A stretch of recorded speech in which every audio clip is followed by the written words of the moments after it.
And we are back. Sorry about that, folks. OBS crashed on me.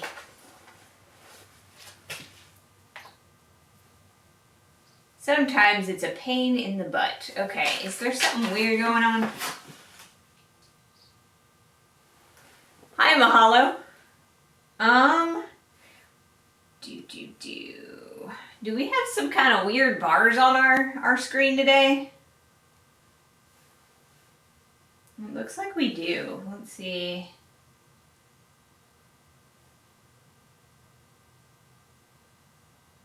No. There. I think that goes there. No. Okay. Seems like we're going. Okay. Cool.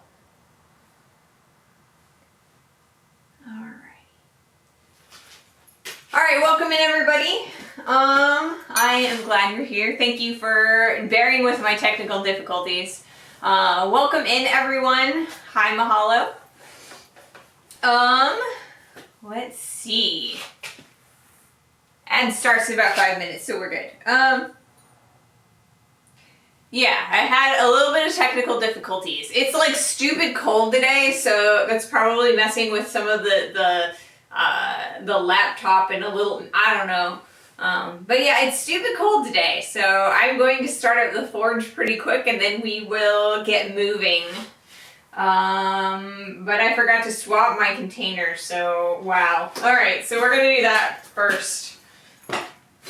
So we are a little bit scatterbrained today, a little bit of scuff. Hopefully it's not too bad though. First we're gonna close this guy. Let's see.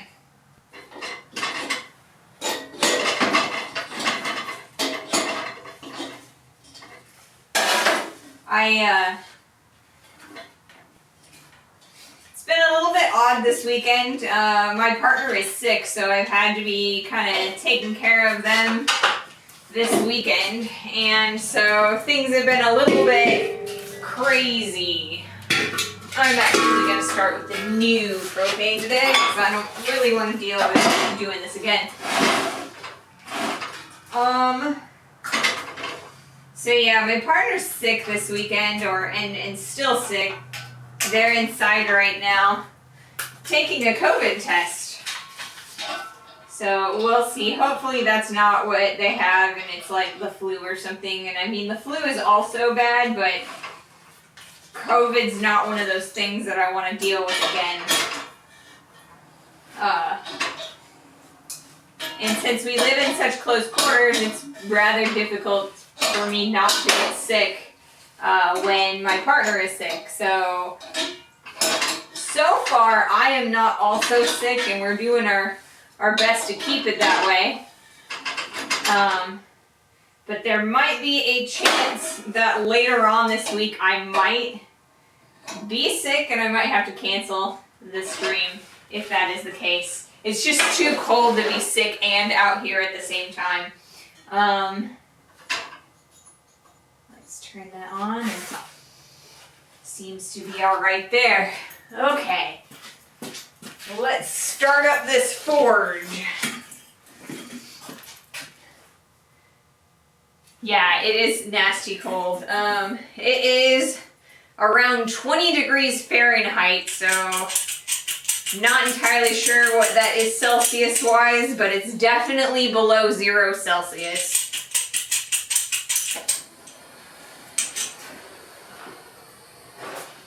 Alrighty. Let's get this started.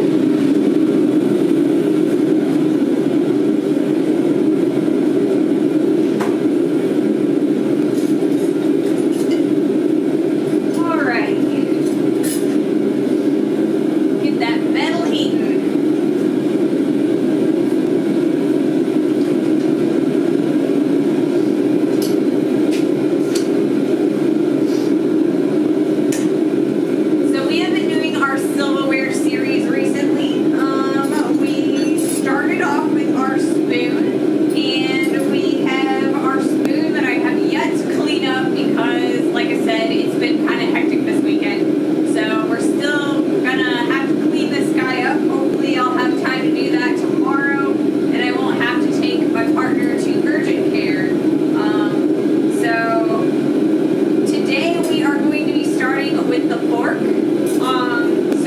put the material in the forge. The plan is to do a 2-tong torque this time, and then later on, if we are feeling, extra frisky at the end of this project, we will probably do a 3-tong torque. A 3-tong fork, just for, the different take on how that's done. Welcome in, Pink. Hello. Ooh, it is so cold. I got my heater going, but it is still relatively cold. So yeah, we are going to be starting the fork today. Like I said, we're going to do the 2-tong fork and, or 2-prong? Prong is the word I'm looking for. We're doing the 2-prong fork, and, so there are several ways to separate those prongs. We could be using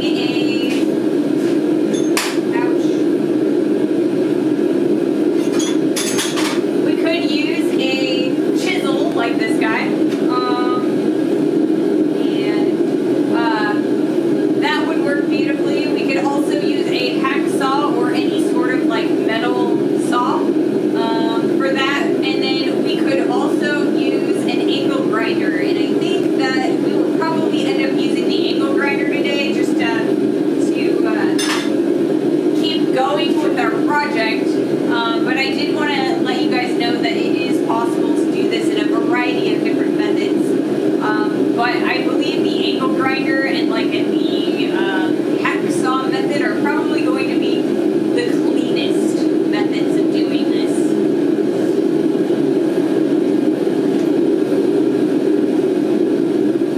Yes, my stream is functional and it is hammer time. I have also, right after last Friday's stream, I went into the bot channel, or the bot, and I redid a bunch of its settings, so my social media, when the bot posts that, it should be every 15 minutes, and then I took off all of its auto mod settings, so nobody should get timed out for sending more than 3 emotes. So you guys should be pretty good on that. Yeah. So emote all you like, capitalize if you'd like to. Try not to do everything in caps because that's kind of annoying. But within reason, you should be able to post all the emotes and the capital letters that you like without getting timed out. So hopefully it all works out a little bit easier and better. Replaced by a bot. No, I took off all of the auto mod sections. I tried to use the bot a little bit for, I just wanted it to post my socials every 10 minutes, and it decided it was going to do your job for you, and very, very poorly. We got several people accidentally timed out because they wanted to, they used a couple of emotes, and for whatever reason they thought that we were emote spamming, and somebody else got a warning for using capitals or too much caps lock. So that was not cool, and so I have kicked the auto mod bot to the curb, and now it should only be posting my socials every 15 minutes. So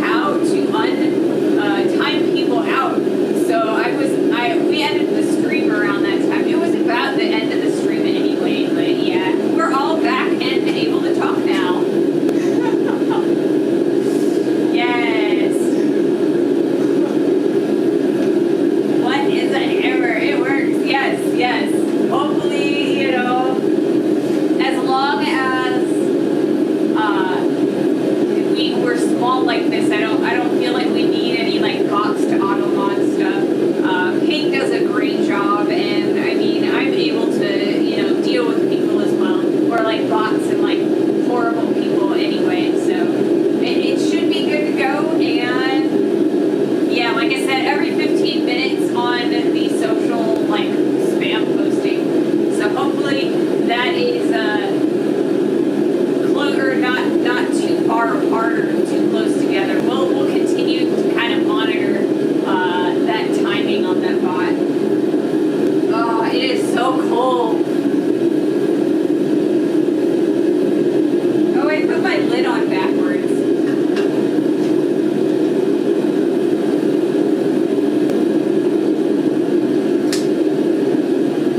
Yay. Okay.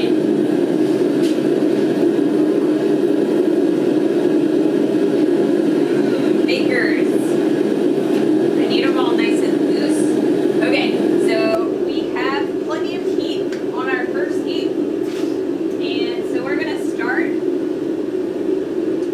by doing a little bit of drawing down the handle of this fork.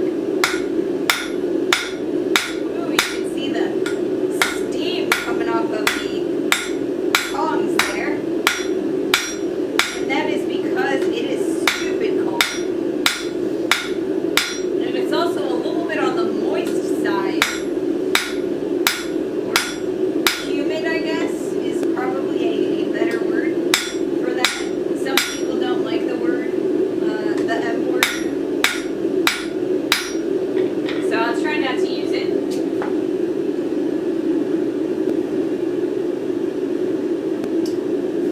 Oh, these tongs are so cold.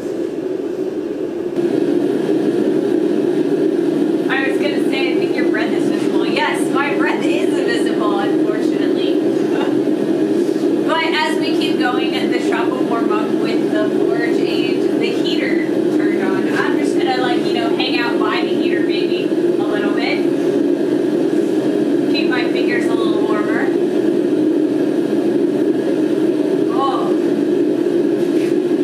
I won't lie, every time it's this cold, I'm always like, do I really want to do this stream? Is it so important? And every time I don't regret coming out here, even in the cold. I love talking to you guys, and you guys make it worth being cold for a few. So I am grateful that you are here, helping me, keep motivated to come out here in the cold. Oh.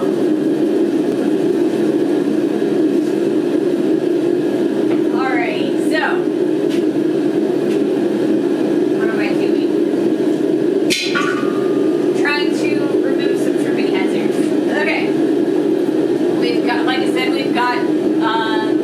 the fork that we're doing today. We're going to start by, you know what? I didn't start recording this stuff, so let's try that again. Let's actually start the recording. Because, I'm a little bit on the frazzled side. But that's alright. I kind of feel like that's just me. I'm a little bit on the spastic side when it comes to, my brain. So I'm just gonna embrace it. So we've started our recording and we're good to go. Yeah, we are going to be making the fork, and I've said that like 4 times now. We had some technical difficulties to begin with, but those are all taken care of. Hey look, the bot is still functional. It's got my socials and whatnot.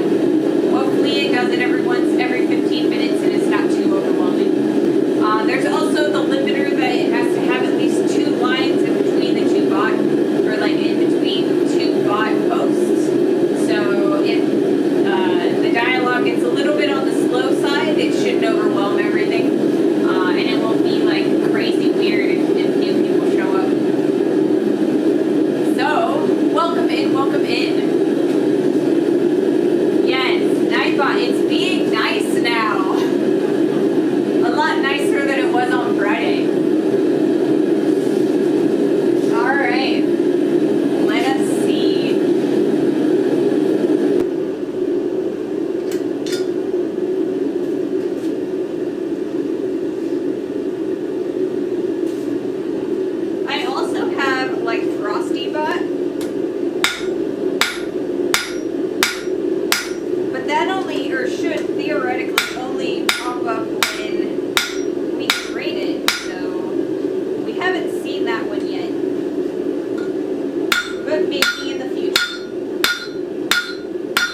topic, and I don't really want to bring up that topic. So.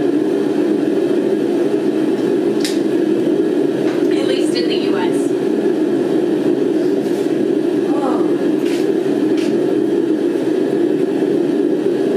So we're gonna go with sports.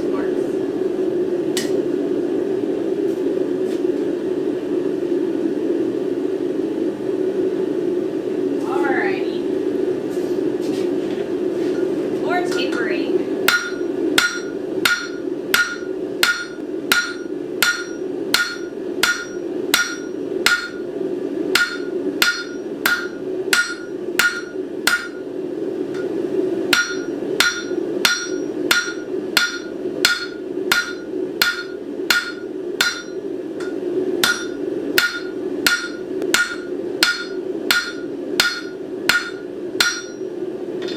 Starting to get a little bit of movement in there.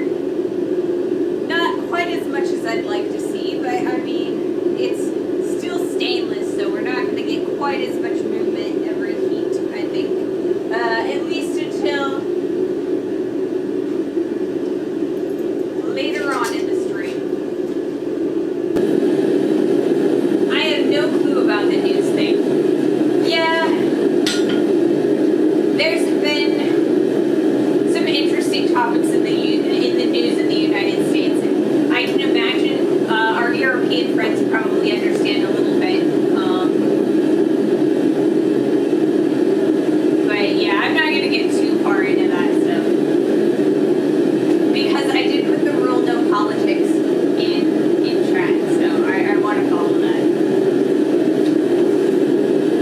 What material is this? Okay, this is what we're using is stainless steel.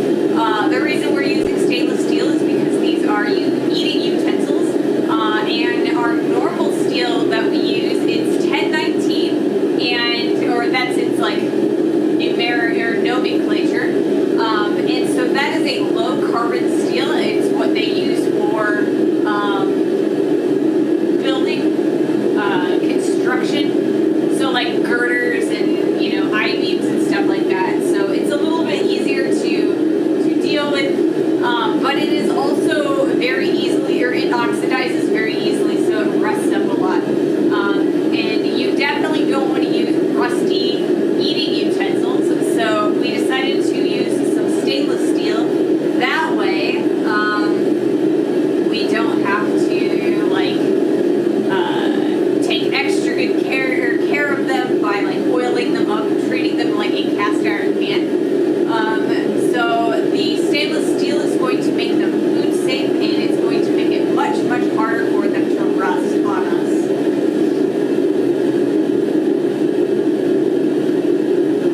So yeah, that's definitely our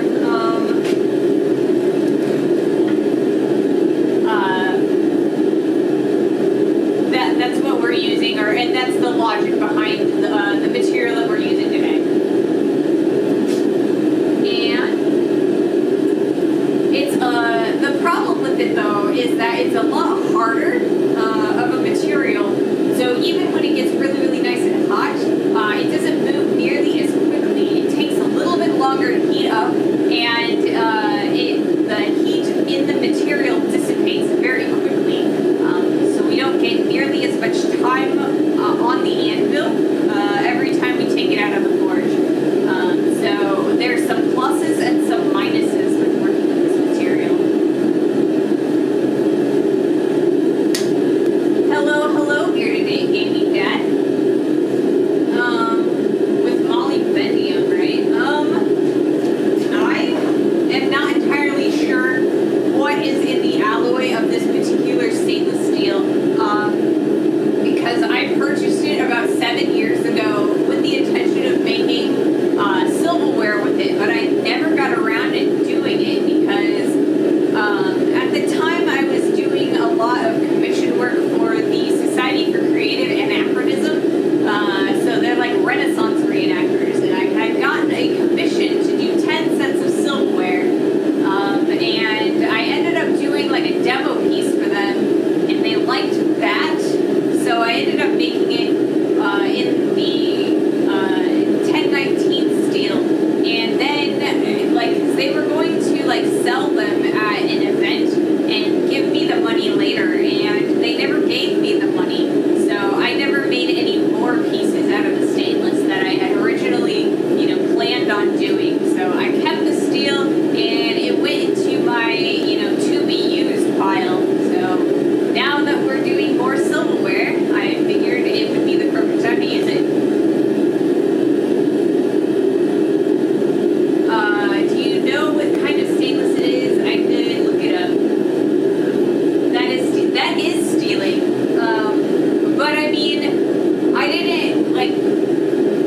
any like legal stuff or anything like that because they had given me a whole bunch of other like items, I guess, and as kind of a collateral-ish. So I have a very large two-handed sword of theirs, and I have a helmet, like an armored helmet, and a couple other pieces that they had kind of given me, or like the club had given me, and I still have them. It's been like 7 years since I've done anything with them, so I don't know. I feel like I got, or it was like a trade-ish. I think I got a little bit of the better end of that in the end, but it works, I guess. Igloo. Well, oh wait, that is a bot.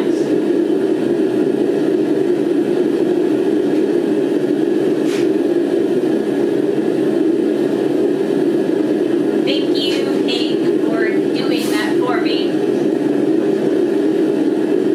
Yes. See, that's why live moderators are better than, you know, bot moderators. It makes it really easy to, you know, get rid of other types of, or unwanted bots. Yep. So yeah, while I did not get paid for the silverware, I kind of got some other goods that, you know, are kind of sitting around the house that are of slightly greater value than the work I put in. So we're good on that, I guess.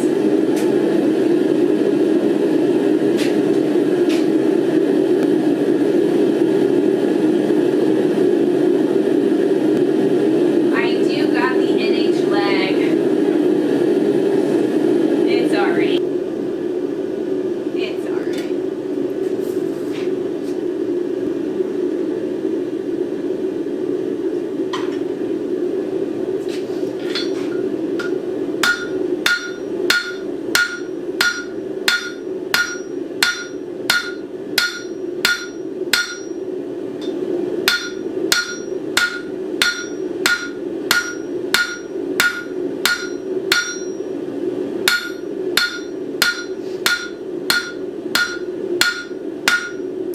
Here we're starting to get a little bit more movement.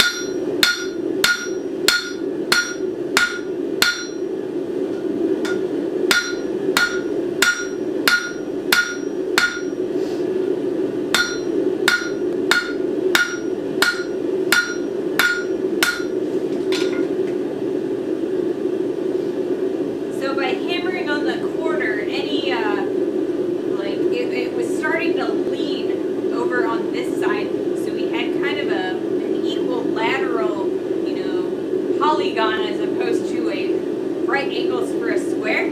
So by hammering on back on those corners, we were able to kind of fix that into more of a right angle. So we should be able to go back in there and not have to worry about that on our next heat.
piece. So as we're using the anvil, it's starting to warm up from the temperature of the steel, but it's going to take a couple heats for it to retain the heat inside of the anvil. So yeah, it's just sucking that heat right into the anvil.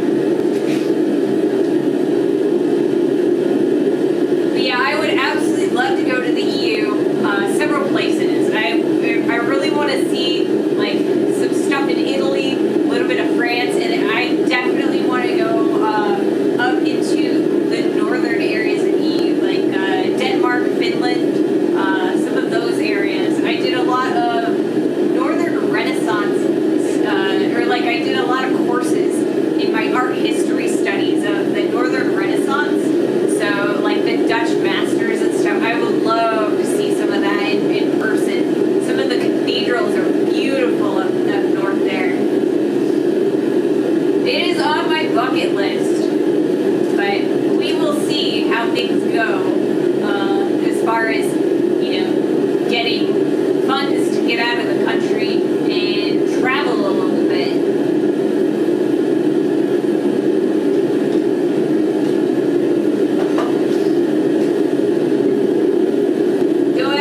So after a few heats, it should stay hotter for longer. Yeah, because like I said, the anvil's kind of sucking the heat out of the material. So once the top of the anvil warms up enough, it's not going to suck up as much heat, or it's kind of like it's equalizing the temperature between the anvil and the piece. And the anvil is a much bigger section of steel than our little fork piece. So it's going to take a little bit longer, but as we keep going, it'll definitely give us a little bit more work time.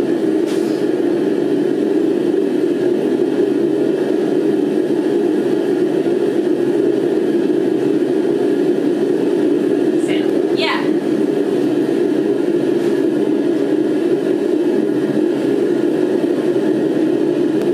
Kind of trying to keep my fingers limber. They get cold and then they just like lock up a little bit.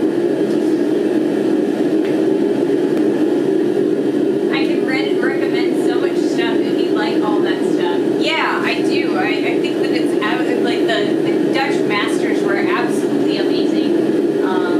And I mean, I think it's like spread all up in that area, in like Finland and Denmark, and like I think there's actually some in like northern Sweden and some of the other areas as well.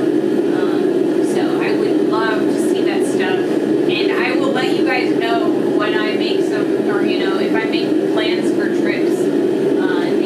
You guys can give me, recommendations on where to visit, places to eat and stuff. I have been to most museums here that focus on that period. The paintings are wonderful. They are. At first, when I started, like the first one that I went to, or like the first class that I had for the Northern Renaissance paintings were like within my art history. It was kind of mostly because it's the art history. I had to have so many art history courses for my program, and it was the one that like fit my schedule the best. But then after that one course, I was like, ooh, I want to study this more.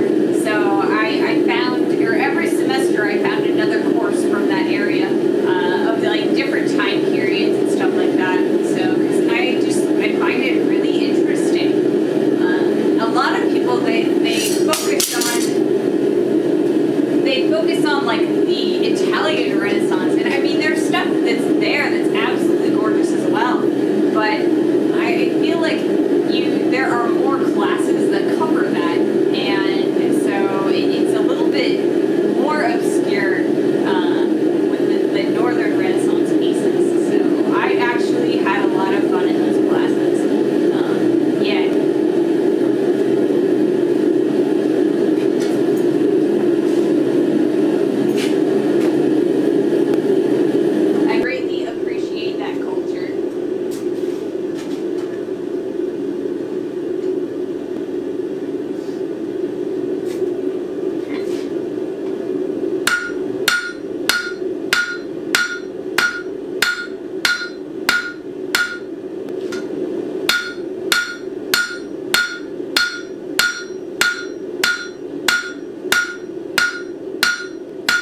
keep our piece incredibly, incredibly hot, just so that it moves a little bit easier on us.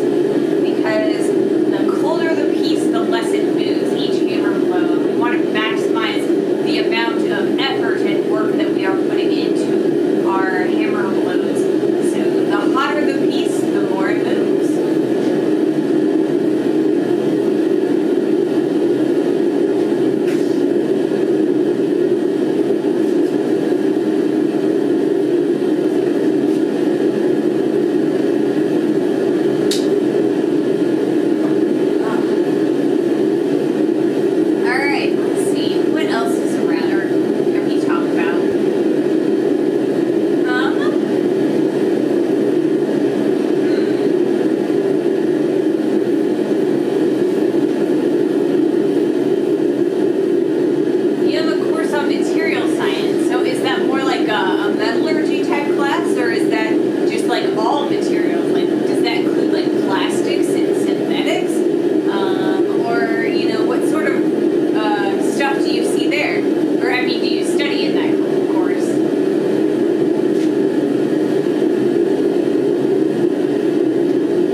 So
about 7 years ago. So I'm not entirely sure if they were using the same alloy back then as they are now. But yeah, 304 is what it said, or is that what they're currently using. Plastics are cool because of the viscoelastic behavior. Yeah. Kind of like string cheese, you know? I've always found that to be a little bit entertaining to, you know, get like a fried cheese and kind of like pull it apart and see the stringiness. So yeah, steel does that too at times. But the temperature of it has to be like incredibly close to the melting point. It's very difficult to like hang on to it while it's like, you know, pulling apart. It's kind of like, it's more of a shear than like a pull aparty. But it does kind of like, as it is re-solidifying, or like when it's in that like almost in between state, you can see a little bit of that, you know, the stringiness when it's in that in between state.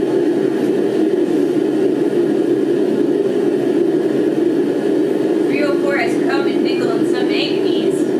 Well, I don't think that this is that, because if it was, then it would be producing a lot of nasty fumes, and I'm not seeing any nasty fumes. So this is probably a different alloy than the 304s. Like I said, I'm not seeing any chrome fumes or anything like that. I've been working with it for a couple of days.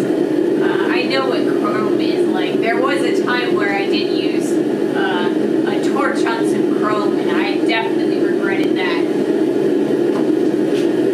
So it's looking like, yeah, it's more than likely not a 304 then.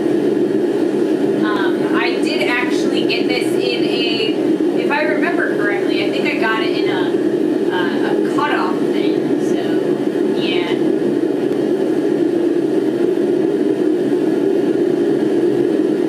But yeah, I mean, chrome is nasty. It's not something that you want to heat up like this. And it smells awful, and it makes you cough.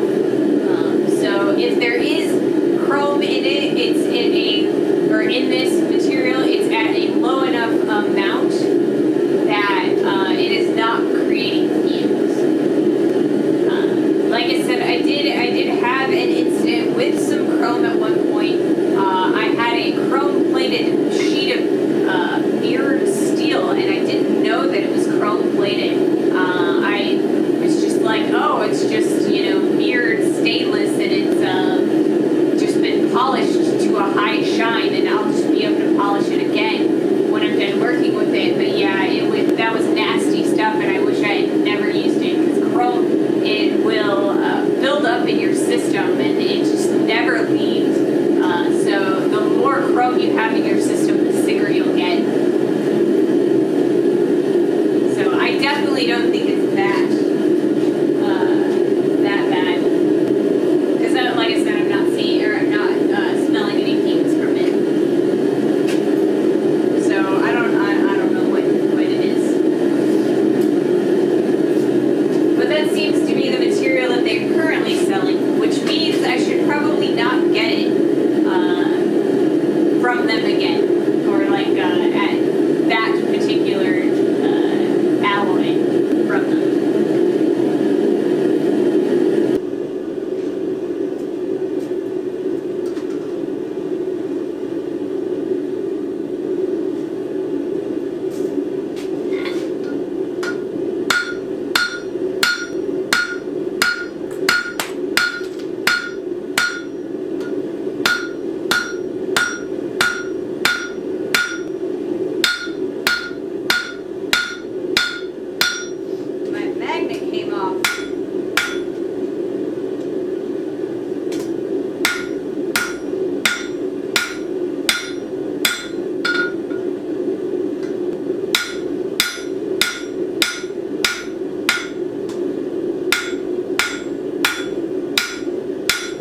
definitely don't want to breathe it.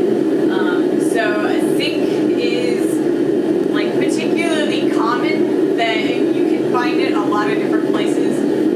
Material that is like zinc coated because galvanization is a zinc coating.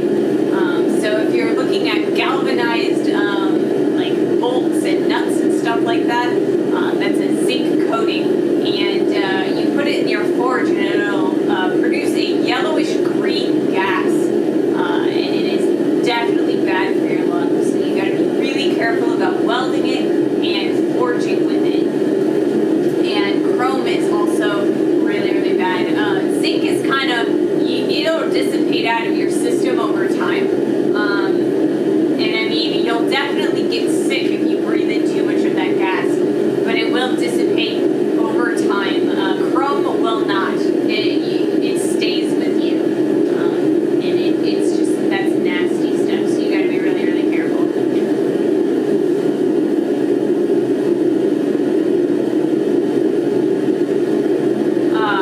I did not know that chromium was that bad. Yeah, it's kind of, not a lot of people like really talk about it because there aren't very many blacksmiths around. It's kind of one of those things where chrome plating, it's like an after, it's kind of, it's something that you use or that you apply after you've like welded and done a lot of your, hot stuff with. So, I mean, it's not something that's like very commonly heated. So, a lot of people, I don't think, know that it is so bad for your lungs. But I did look it up, and I had a friend of mine who was, he's like an actual metallurgist, and that's like his specialization, and he actually works creating new alloys, and he told me to be very, very careful of chromium. Yep, heavy metal poisoning, same for welding. Yes, you gotta be really, really careful with it. So yeah, if you have a chrome-plated motorcycle, whatever, like a pipe or whatever, just be very careful before you go welding on it and modifying that pipe. You want to make sure that you like grind that off with like your proper respirator, or make sure that you're using like a gas mask and not just a dust mask if you're going to actually weld on it directly, because heavy metal poisoning is not fun.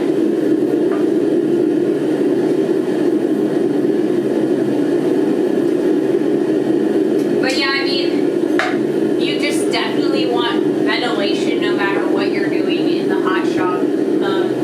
So I also have like a door over there that's where my ventilation comes from.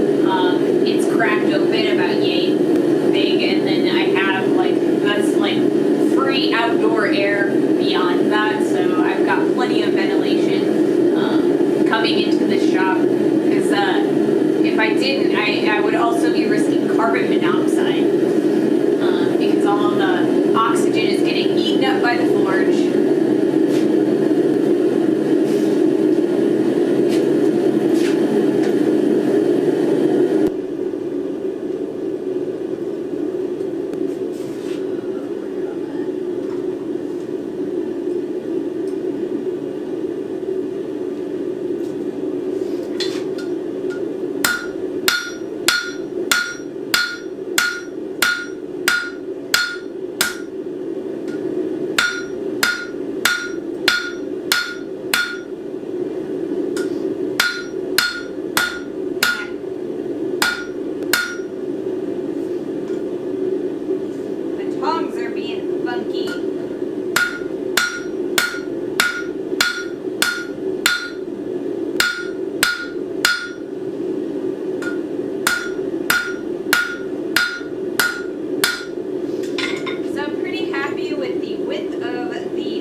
we're gonna do for our next, or like after we're done tapering that, we're gonna flatten this out, cut that in half, and then we're going to taper down 2 little prongs. So it'll be like a U shape.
always use safety glasses. Anytime you're in any shop, use safety glasses.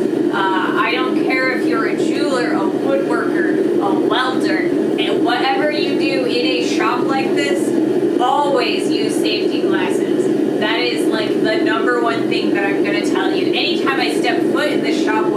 in here to work or in here to like clean or, you know, mess with my cameras and stuff, always have safety glasses because you never know what's floating in the air. So, yeah. I mean, any mask that's rated for dust should be relatively good for,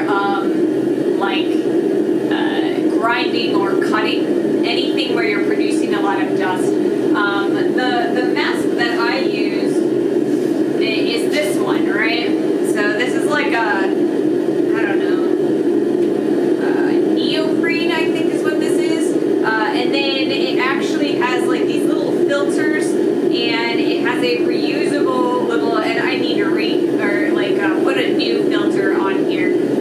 But yeah, it has these like reusable things, and they're kind of thick. They're like a couple, you know, different layers. So this one I got on Amazon. I'm not sure that I would recommend it. It's all right, but it's not the best. But you can come up, or you can find several different brands of these neoprene reusable masks. You know, kind of just, or you can use or whatever you've got at your local hardware store. But yeah, this is what I use anytime I'm using my bench grinder, anytime I'm using my chop saw. I can't use it for welding, and the only reason I don't use it when I'm welding is because it won't fit underneath of my welding helmet. So if I could find one that would fit under my welding helmet, I would definitely use that.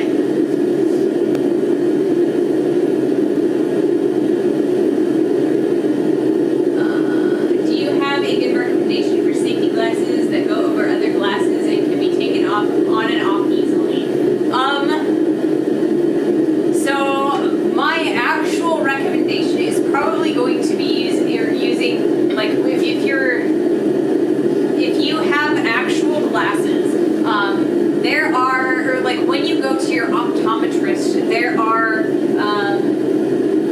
you can actually ask an optometrist for safety glass, or like safety caliber glass for your glasses. And that, if you are going to be like out in a shop regularly, that is going to be my recommendation. I mean, it's never going to be bad. Sometimes it's a little bit more expensive, or it can be, depending on your optometrist and like your country and stuff like that. But if you can get safety glass for your prescription glasses, it's always going to be the best.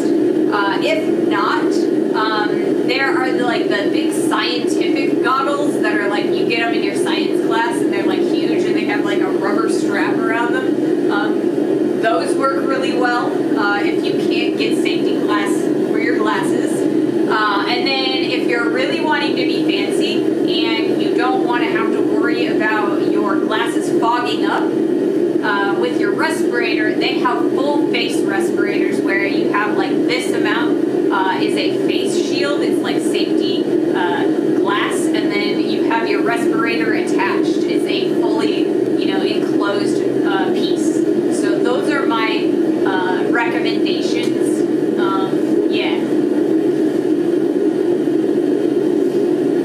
Yeah, whole face shields work over glasses, and they aren't as convenient, but they do work.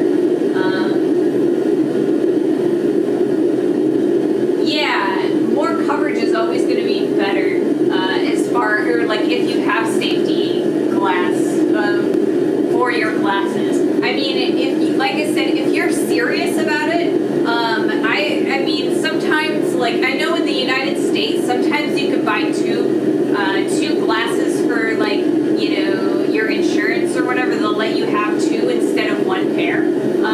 So my recommendation on that note would be, you know, if you have the ability to get two sets, and you want, you know, your like fashion ones where it's, you know, this is what makes me look good, it makes me confident, but it's too small, maybe get a second set that has the safety glass in it, with a little bit bigger.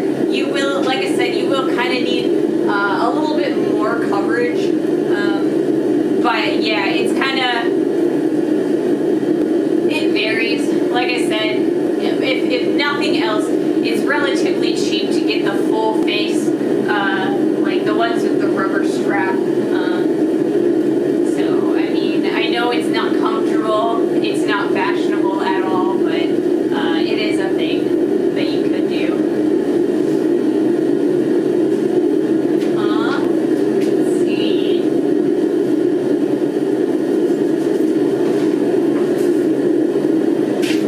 But yeah, safety glasses. I never leave home without them, really. I even have safety glass for my sunglasses that I wear in the car.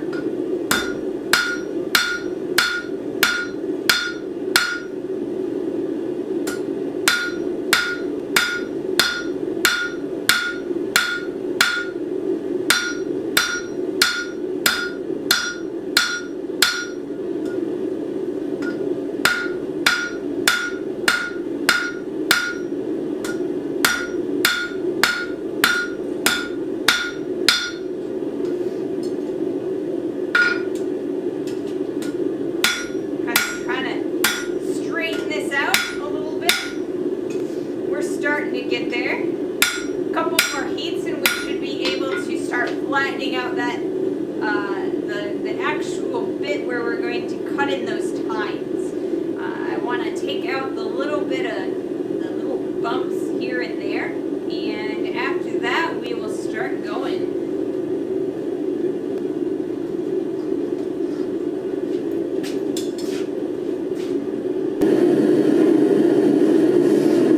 I am not going to get a very good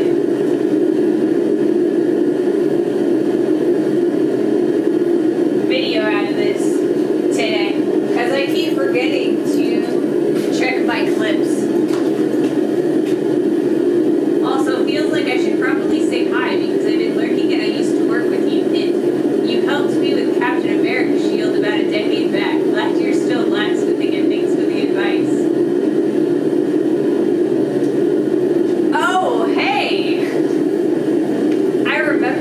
We used to work at a box store together.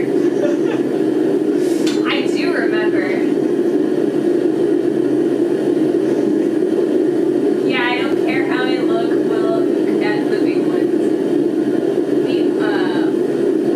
We are blurry? Oh, focus needed on the anvil cam. Yeah, I went and I went over there and I just refocused the camera. I'm so sorry about that. I'm still getting used to the camera setup and I get really excited about talking about things and then I totally forget that I need to like reset my clip and actually make sure that my stuff is back in focus. So I apologize for that. Alright, so we've got ads going.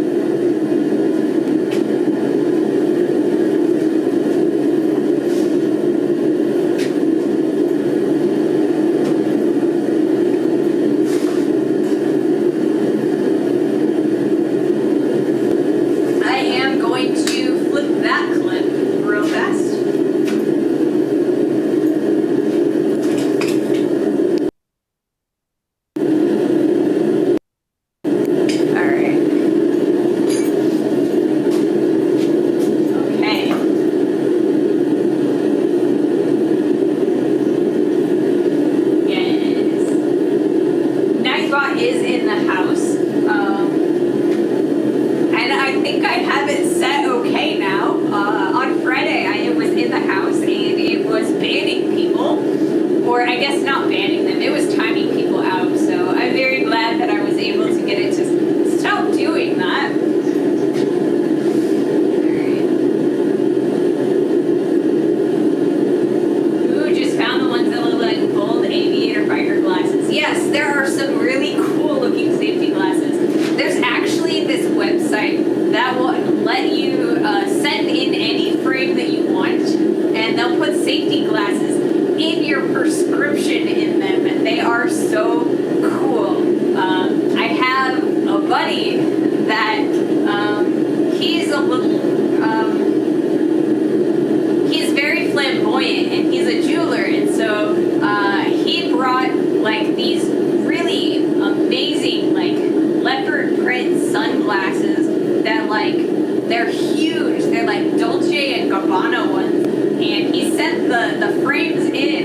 website and got them rose-tinted safety glass in his prescription, and I was so impressed. I haven't been timed out. Yes, exactly. I'm so happy. I'm glad that you guys are able to use as many emotes as you would like. So yeah, his his safety glasses were absolutely insane. I loved them. Let's see. What do I got? Are all my emotes up yet? There were a couple of them that I just posted. And, oh, they are! I have new emotes, guys. New emotes for you guys to play with. That one is new, and so is that one. We'll do both of those. We'll hit that. Check it out. We got new emotes. So they are available and ready for you guys to use. I will be adding a few more as we go. But I figure, I'll add a few every so often. So I'm really actually liking the Forge one, because it's animated and it's got that little flame. Alright.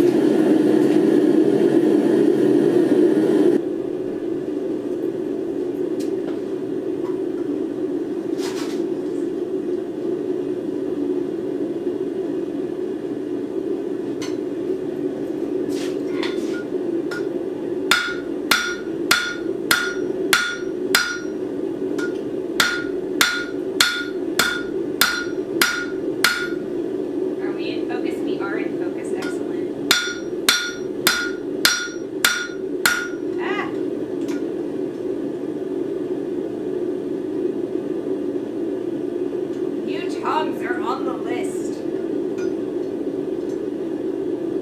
Or another set of tongs is on the list. I'm losing all my heat. There we go.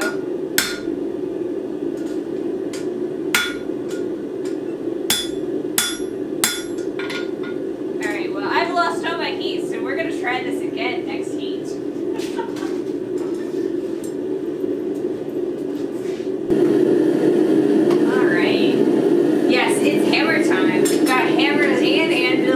Ourselves a forge too, so you guys can post the forge while I'm flipping my tanks, lighting the forge.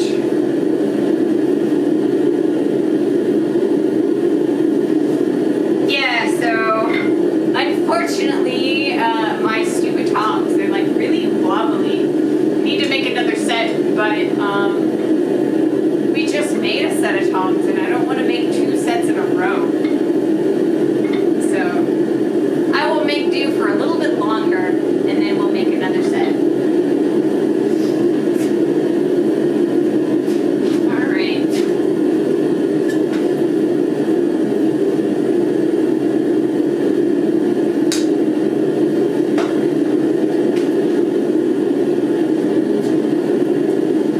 So, let's see.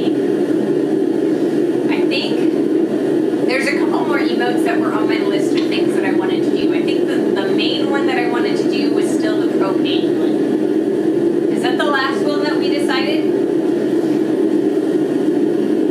When do you use the press? When do I use I use the press when the press works, actually. There were several VODs from November where I'm actually using the press, but somehow between the end of, or the very beginning of December and last week, the week before last, the press decided, or I guess the bottle jack attached to the press has decided to give up the ghost. So I need to get a new bottle jack, but I have to save up I have to save my pennies.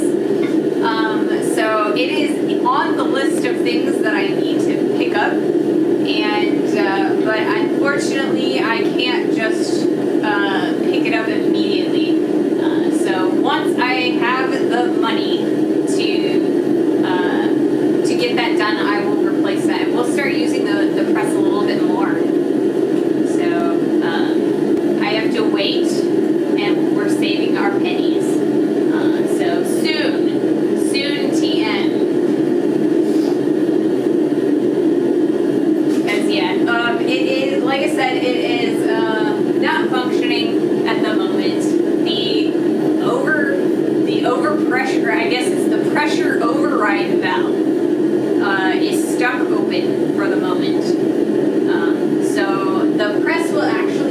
the two dies together, but once they are together and it's like starting to put pressure on that, it'll just like the over pressure, or like the pressure override will kick in, and it doesn't put any pressure on the material.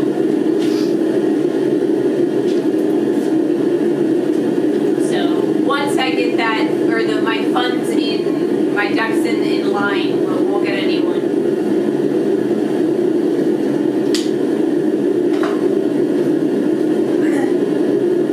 Ducks in a row and all that. They're not too terribly expensive, but it's not something that I can just drop the funds immediately.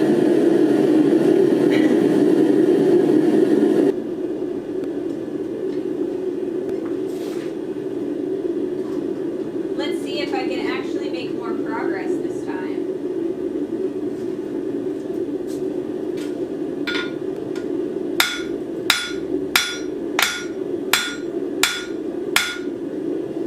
Yeah, look at that.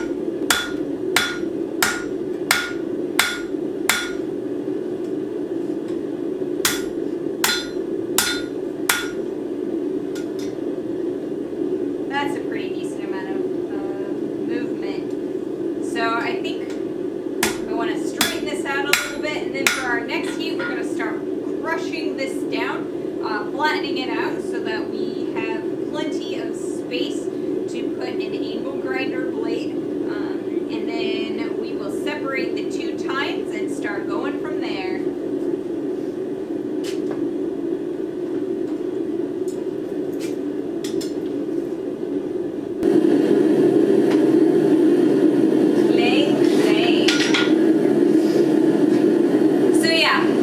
I think that we will definitely get this piece done today, because the forks are a lot easier than spoons are.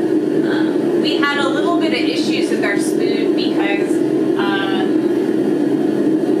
I think I was a little bit extra frazzled on the day that we started, or I think it was Wednesday when we started that particular spoon. So I made a few rather large errors, and I had to I've done my best to correct them. There's still several, things that I would prefer that I had not done on that spoon, but we live and learn. So, but the fork is a lot easier to deal with. Let's see. I'm coming over here and I'm grabbing my angle grinder and the disc for it, for the cutting disc.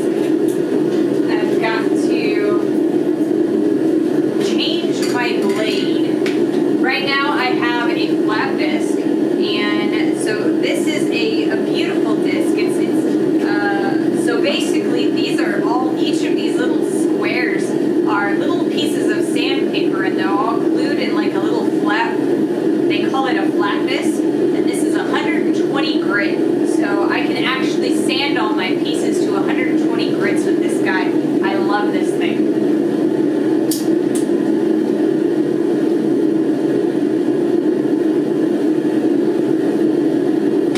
There we go. I can move this.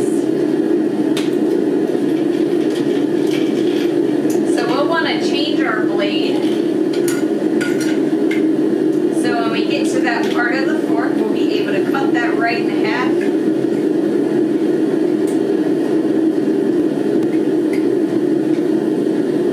There we go. And I will put that over here for the moment. This guy over here.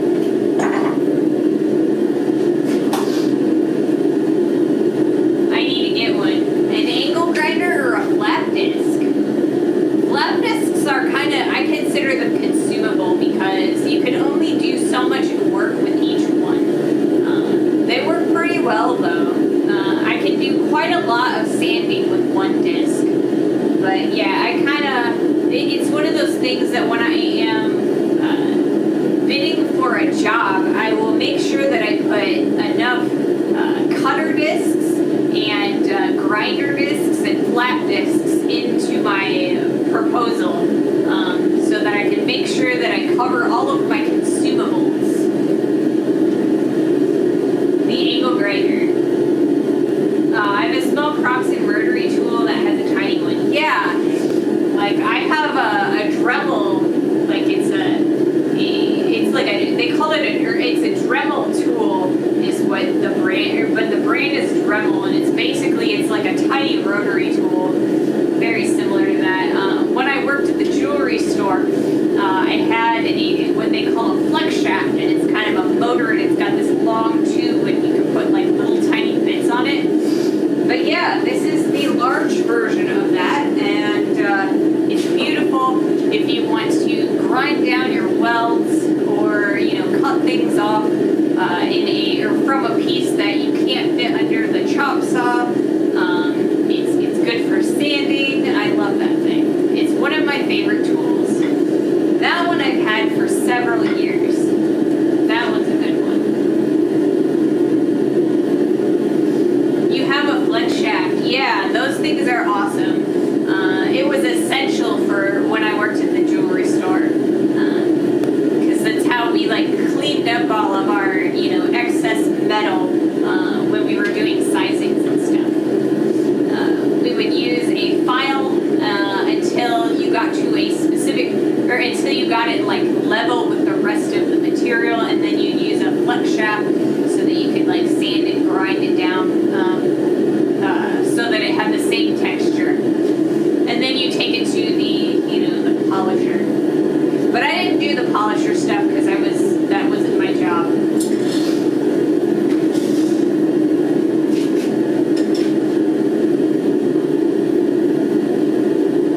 But yeah, it's kind of, I did use the polisher at some point, but it's kind of the apprentice's job to do all of the polishing and the finishing.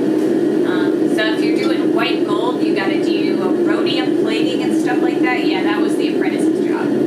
So I was a B-rank jeweler by the end of my position there. I did about well over half of the work that came out of that shop. I feel like I should have been an A-rank jeweler, but they didn't want to raise or give me a raise.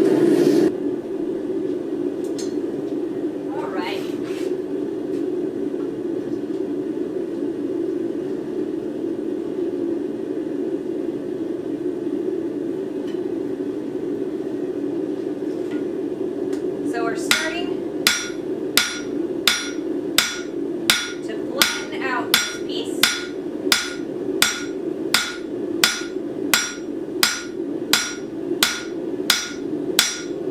We want to give ourselves an even flat area so that we can cut our tines in.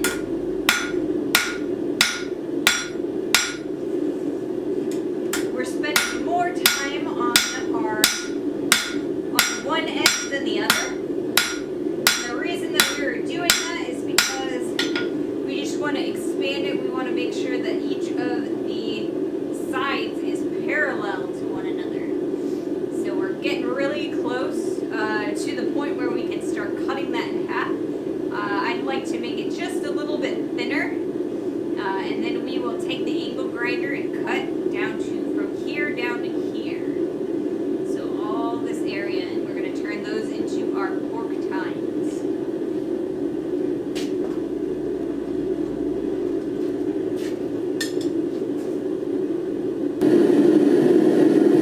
We need them to be just a little bit thinner because after we cut the two apart, what we've got to do is we've got to take them onto the edge of the anvil and move one of the tines down and out of the way of the other tine. That way we can start drawing the tines longer and thinner. So that is our next goal, is to kind of create two long, skinny tines for our fork.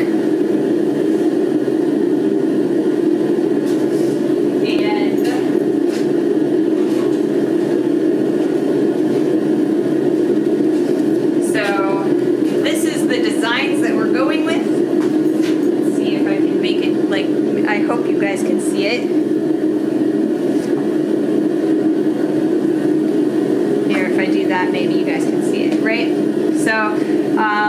going for like this guy or this guy. I think this guy is probably going to be the better one that we're doing, or like the better for what we are currently dealing with. But yeah, we've got these two long tines. So we cut the two in half, and then we kind of bend this one out of the way, and then start working on this one, and then we'll bend this one away, bend that one back up, and work on that guy.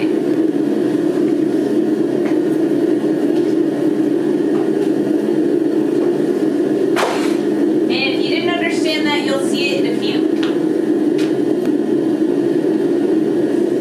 But yeah, we're kind of making like really thin, skinny tapers, similar to our vine structure for our leaves.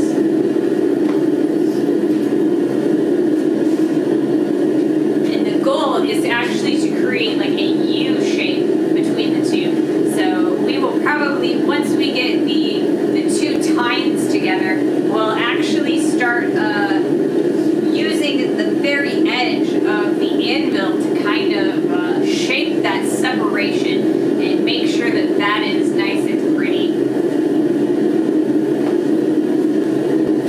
So yeah, that's how you do a 2-tine fork. Now when you start doing 3 and 4 tines, instead of drawing out those two tapers for the tines, you're actually going to be cutting them in. So instead of creating, or like instead of cutting the two apart very early, you want to shape that section, because really you're going to start cutting them apart like with either an angle grinder or a saw, and you're going to do less hammering on the individual tines when you have more than the two. So if we get frisky at the end, if we want to go a little bit happy with our silverware, we might start making a few other types of end designs.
To make sure that it's not lopsided when we go to kind of shape that U.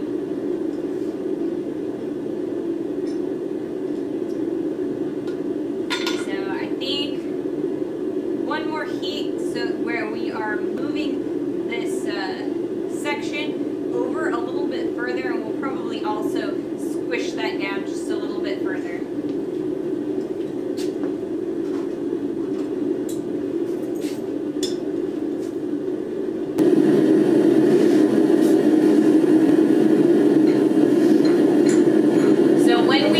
Eventually ready to cut the two tines apart, we're going to use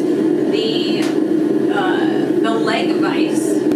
So we will capture it inside the jaws, and then we'll kind of straight line down the two, or the center of that flat area that we are currently making.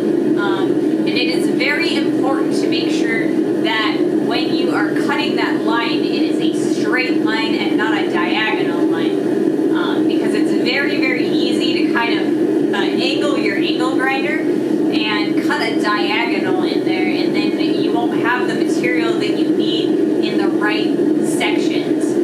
You'll get very lopsided tines by doing that.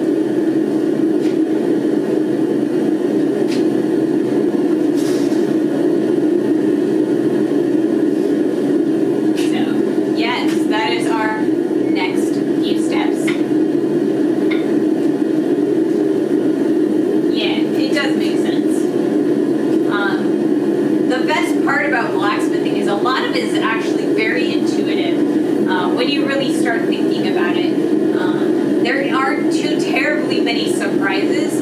I think the biggest surprise that I had in blacksmithing was the technical process for forge welding. So you can actually affix or weld the two pieces of metal together within the forge, and it is a technically different process than the same process with a welder, right? So if you are familiar with with space or like aeronautics, like the space capsules and things like that, one of the major issues that a lot of times they'll have is if you have too clean of metal in space, where the two pieces of incredibly clean metal touch each other, they will fuse together in that vacuum. And you're actually doing a very similar process here on Earth with a forge weld. So you're basically creating a clean vacuum, or not vacuum area, but like a clean high temperature area. And by using the pressure of your hammer, you're kind of fusing the two together in a very similar process.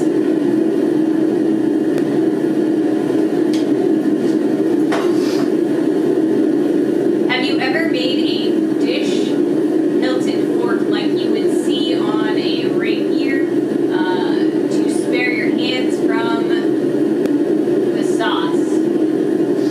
I actually have not. I'm not amazingly I've done a few a few pieces of silverware, but I have never actually done the small ones like you would use for cocktails. Most of the ones that I've done have been used for Renaissance reenactors, and they just use them for stabbing their hot dogs and whatever they're eating at their feasts. So a lot of what I've done is very brutish, and it's not been amazingly pretty. It's just been very functional, if that makes sense. It was a silly idea that came to mind. Yeah, it's something that, I don't know that I've ever been at a fancy enough dinner where I actually had anything like that. I think I've seen concepts for it in television shows, maybe period pieces, but I don't think I've ever actually seen anything like that in person. I mean, if I were going to, if you were asking me to do one, I think what I would actually, or how I would approach it would be, I think I would make it in two separate pieces. Yeah, I think that's what I do, because I have made a rapier, right? So the basket for the rapier, I make that as a separate piece than the rest of the sword. I mean, obviously, it's kind of like you've got the blade, and then you've got the tang, and then you put whatever handle you're gonna put on, and then anything, any sort of basket or whatever on in between. And that's kind of how I think that I would approach if I were going to be putting a guard for cocktail sauce or anything like that.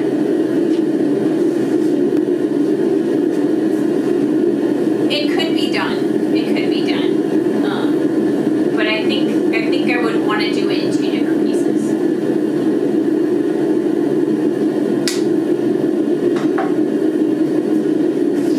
Alrighty.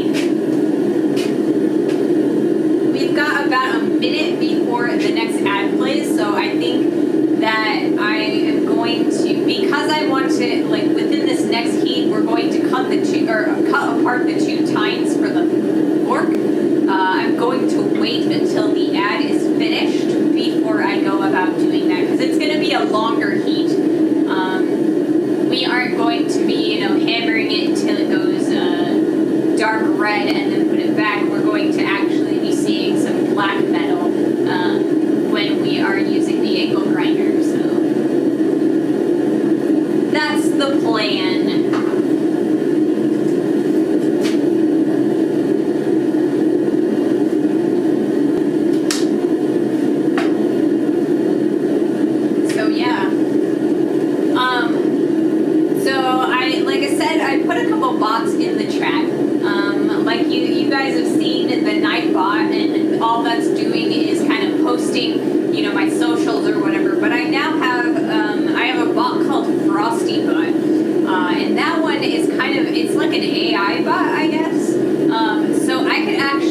excited to start and maintain conversations with you guys.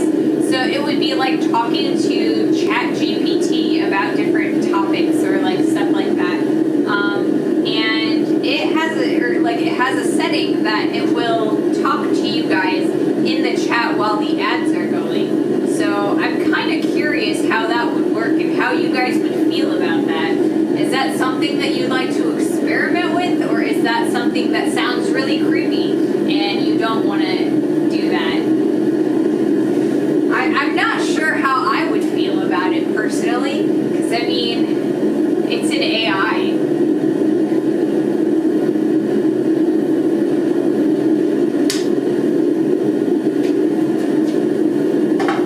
But yeah, I mean, I think it's like, it's designed to keep retention, or like keep people's attention during the commercials on that channel, because if you are not a turbo person or, you know, anything like that, you know?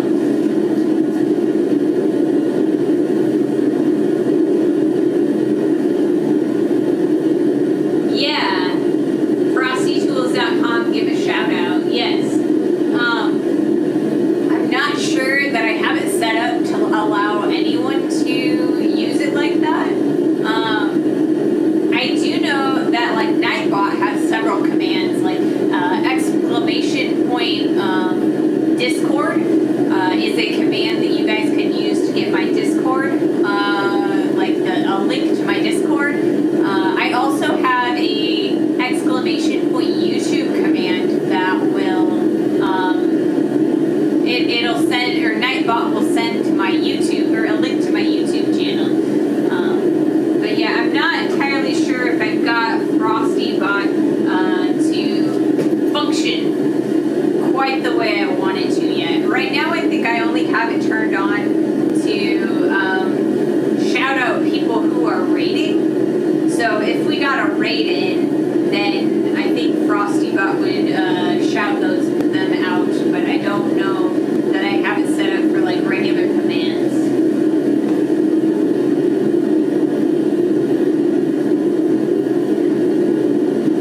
So I'm not sure.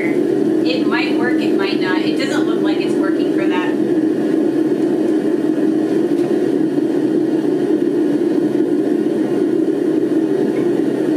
So I think that's actually how it's supposed to function. There is a setting on there where you can do, hey, you know, FrostyBot, tell me about whatever, and start a conversation. And it will actually have one with you. But I don't think I have that one turned on. If you guys are interested in it, though, I can turn it on. Oh, he's not in the chat? I thought I put him in the chat. Maybe not.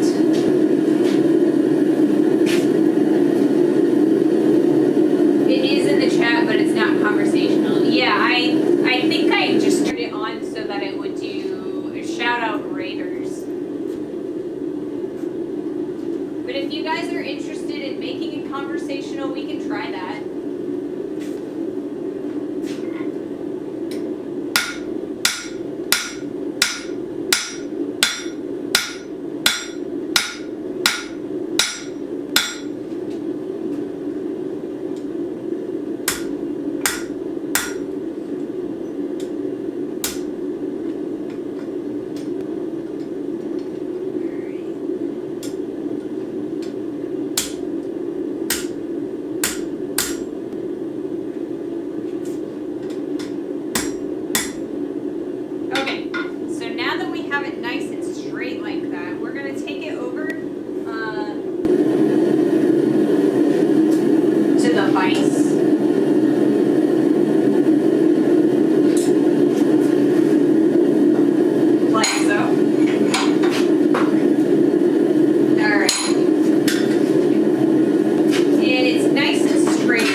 we've got a little bit of a weirdness going on here. I kind of tried to cut that a little bit. It cut a little bit weirdly, but I think we'll be alright. We've got enough material on this side and this side. I think that this little extra section here, I think we'll be able to cut that off at the end, and it won't be too bad. So these will make really nice long tongs, or tines. I keep saying tongs and I mean tines.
All right.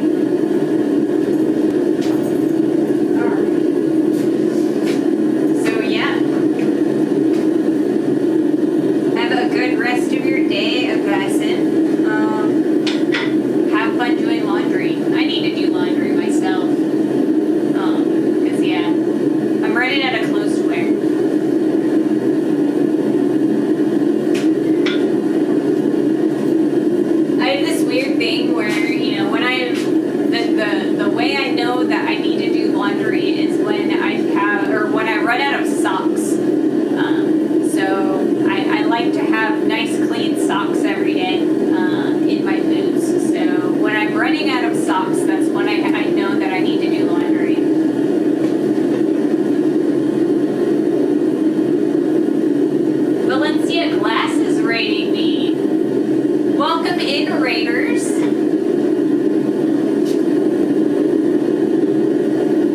Frosty is working. I have too many socks for that to work for me.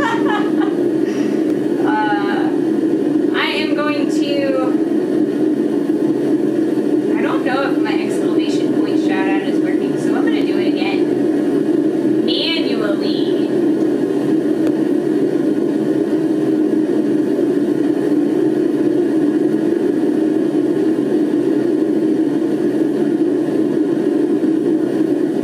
Welcome in, Raiders. Thank you so much for joining us. You go from glass blowing, which is a very warm activity, to blacksmithing. We're keeping on with that, heating everything up. Keep it warm. Hello. Fire to fire, yes. Thank you so much for the raid. We very much appreciate it. Valencia Glass is a glass blower. He does amazing work. He has, I think, an Etsy that he works from all the time. If you'd like to link your Etsy, go for it. We love seeing other people's work around here. So yeah, if you would like to link your Etsy or your shop, go for it.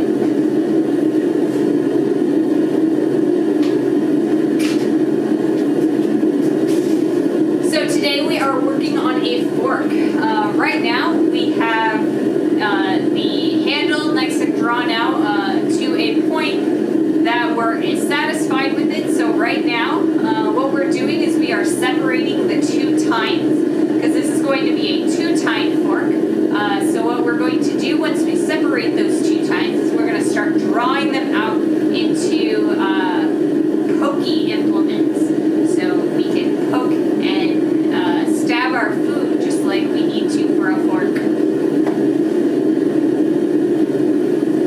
So welcome in. Thank you for the raid. I hope you have fun here.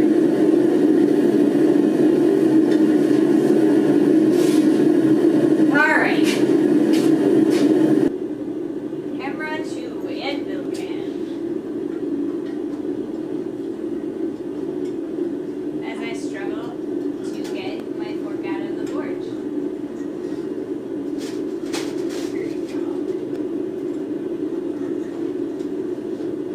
There we go. I put it too deep in the forge today. This time. Alright. So we are separating the two tines.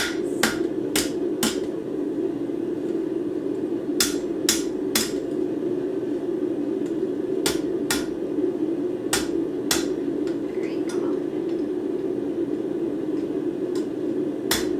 A new set of tongs is in my future. Alright, so we've got them nice and separated. So we're going to heat this back up so that we have plenty of space and heat to move these into a skinny little taper.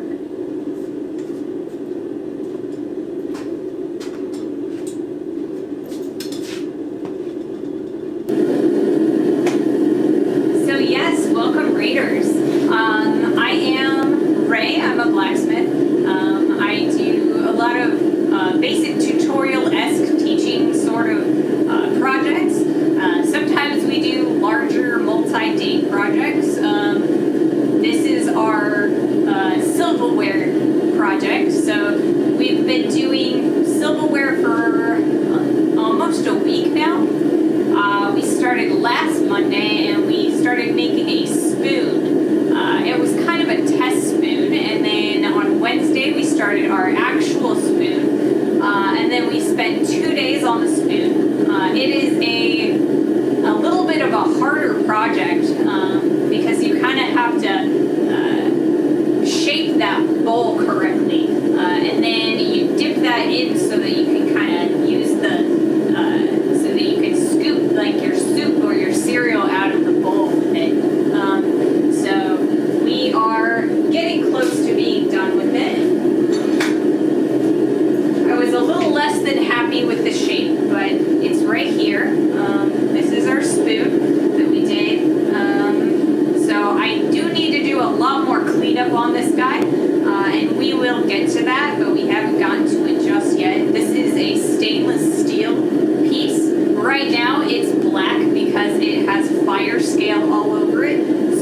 were to take this over to the grinder or sand it off, or even a wire wheel, it would go back to that brilliant stainless steel look.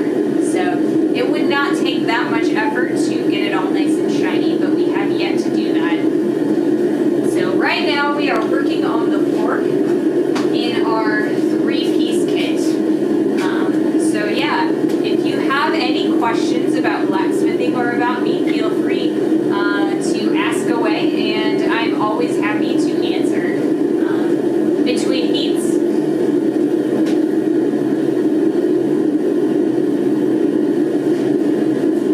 so we have built-in time to chat every time I put the material back into the fire.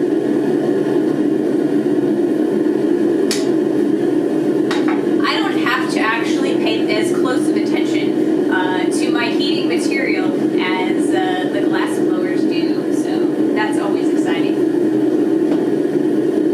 Yes. Welcome, Raiders.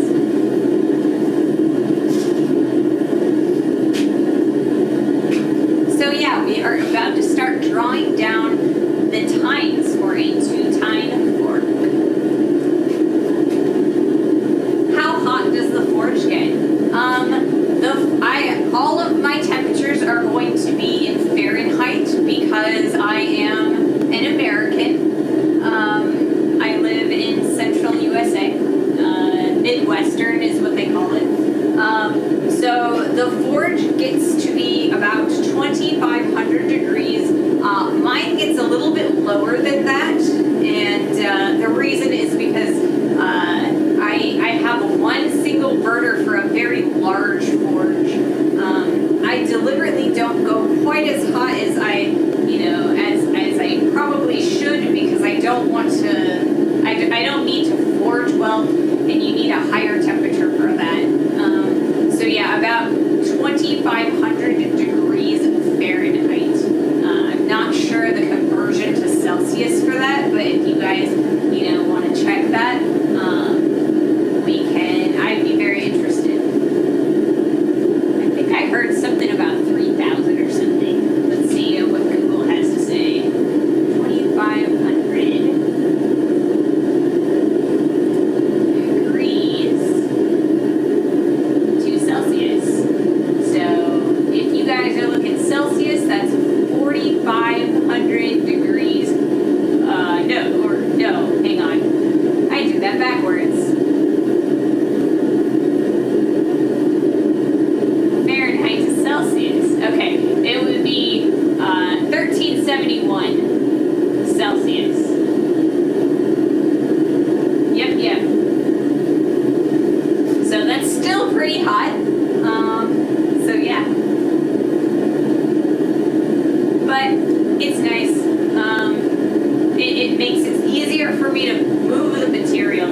And it does, the forge does produce ambient heat, but I can actually get relatively close to it, about yay here before it starts to get too uncomfortable. But that's why I use my tongs. But yeah, I mean, that's why a glass blower has their rods. You gotta make sure that you are saving your skin.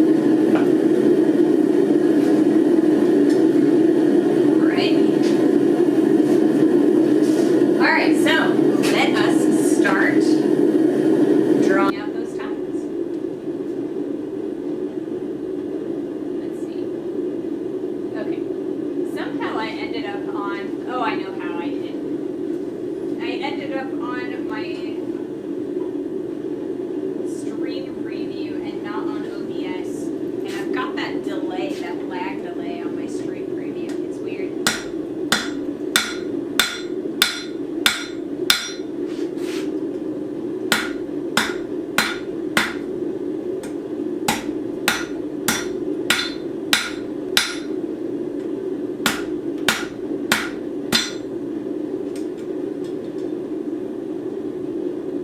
Always difficult trying to miss the other time while I'm doing this. So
reduce the melting point of that material. So each different steel alloy is going to have a different melting point. So 2,500 degrees is a pretty good compromise on that. You want to make sure that your material is hot enough to stay, cool enough to stay solid, but hot enough that you can really start moving it.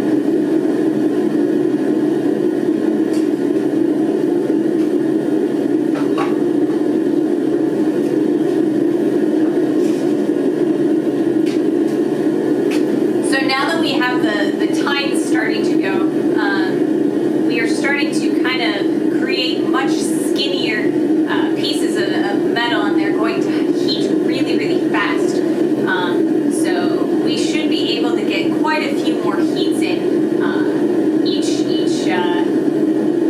30-minute period.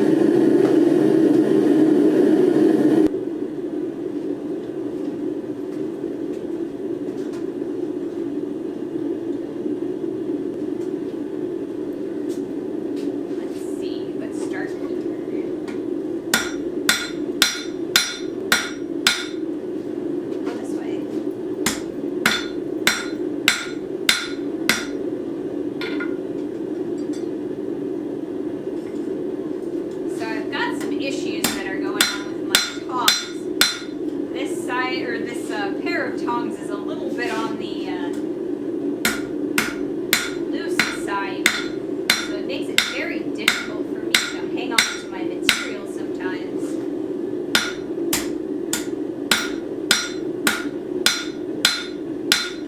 Alright, so we're starting to get a little bit of draw. You can kind of see where we started at this width, and we're starting to get, or it's starting to reduce in width and get a little bit longer as we go. You can kind of see on this tine where we haven't done any tapering that it has stayed at a very similar and very regular width. So you can kind of definitely see the difference between the two. And it'll get much more apparent as we keep going.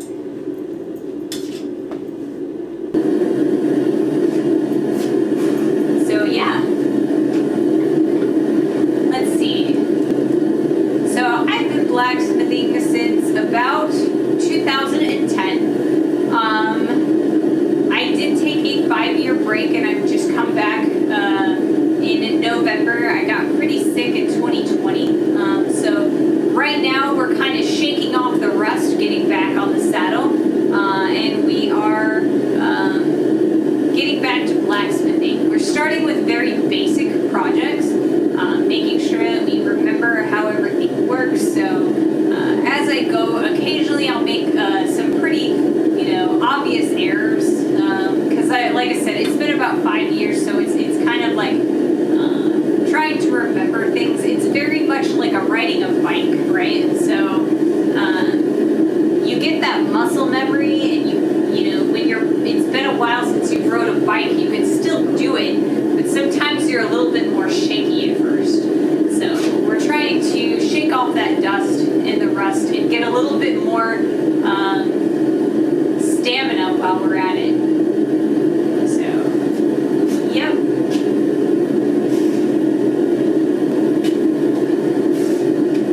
It's been a very long time since I've done any silverware, so I feel like I'm reteaching myself almost. But it's a really fun project to do. So, I think we have enough time for one more heat before the ads start playing again.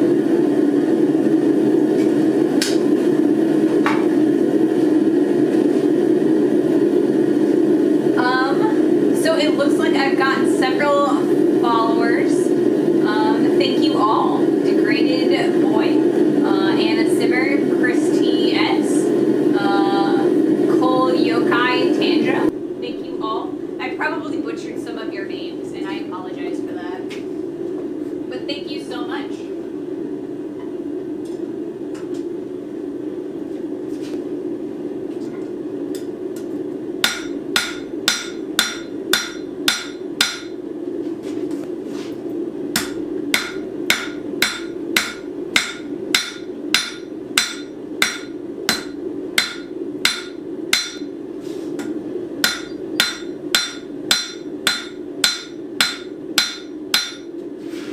starting to get a pretty decent amount of movement here. I want to get, whoops. We've got quite a bit of length that's happening right now, and I'm pretty happy with that. We want to keep going. I think that we're going to go to be about yay long, because I want it to be nice and skinny. Our goal is to have really nice long tines and a nice U shape between them. So I think that we're making some good progress on that.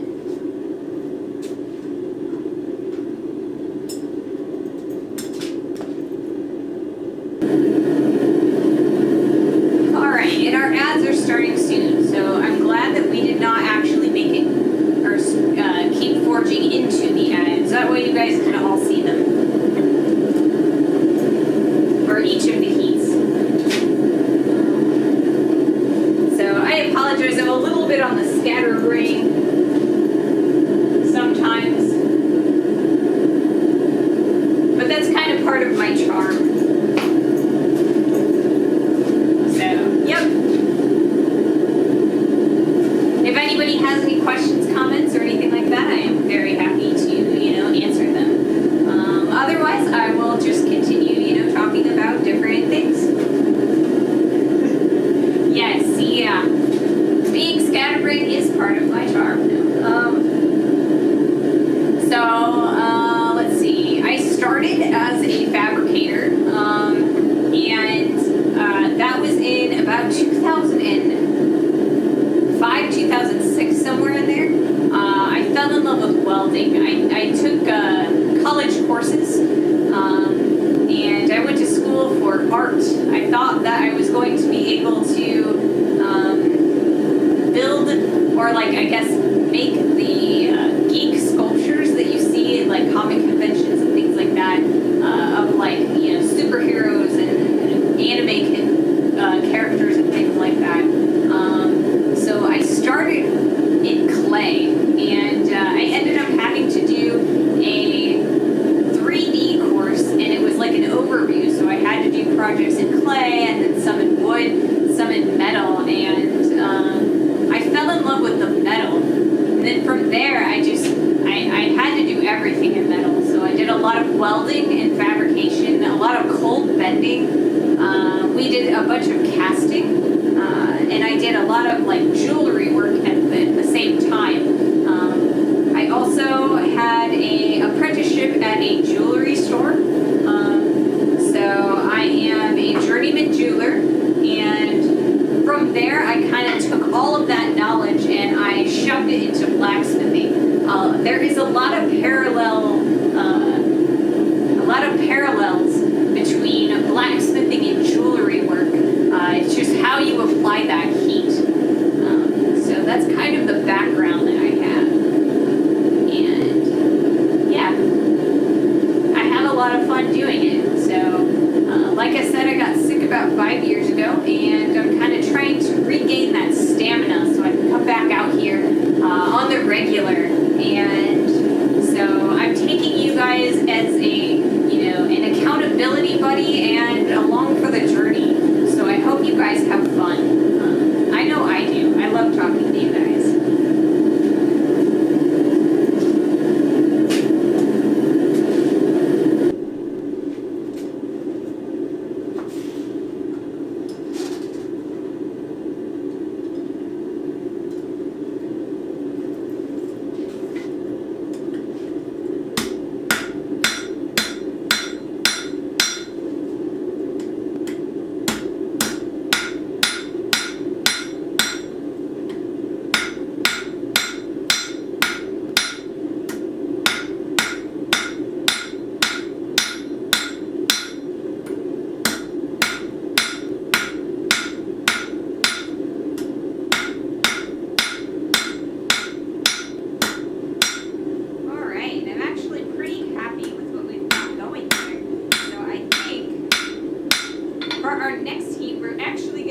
Working on the other tine, so we've probably got about double our length on this tine over here.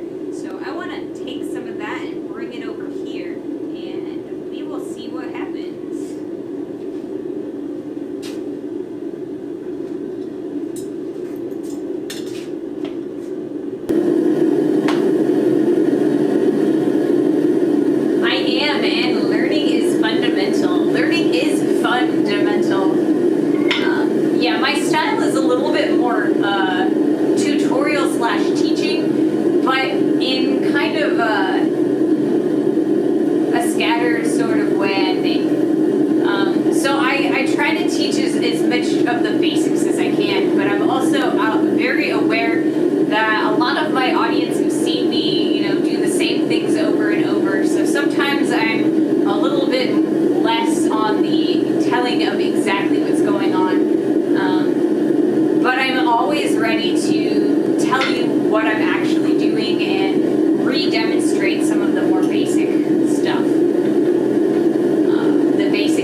material back into length. So the height and the width of the material gets really skinny, but it pushes all that material outward into the length. So we are reducing the profile and we're lengthening it. So it's a very basic technique.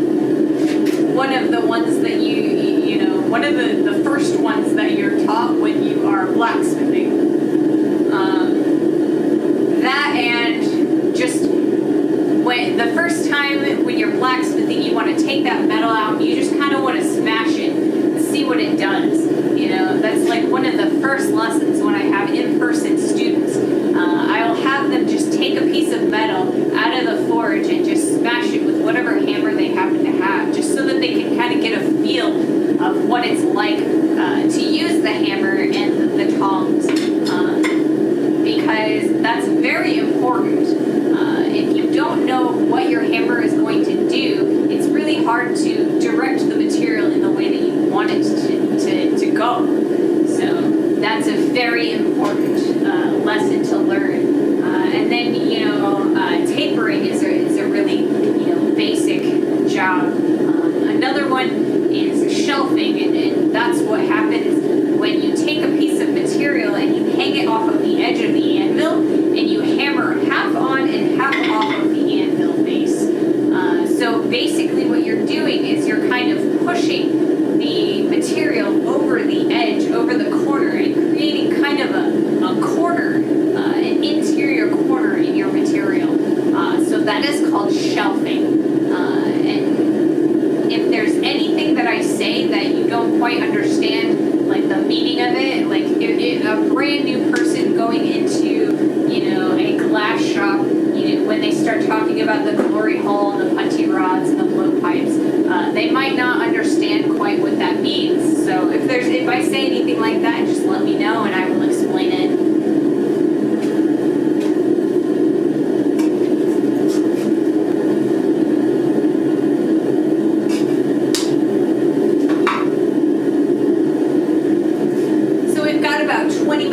In my normal session, we might go a little bit further, depending on how long it takes us to continue doing the tines. I want to finish this project today so that we can start on our knife on Wednesday.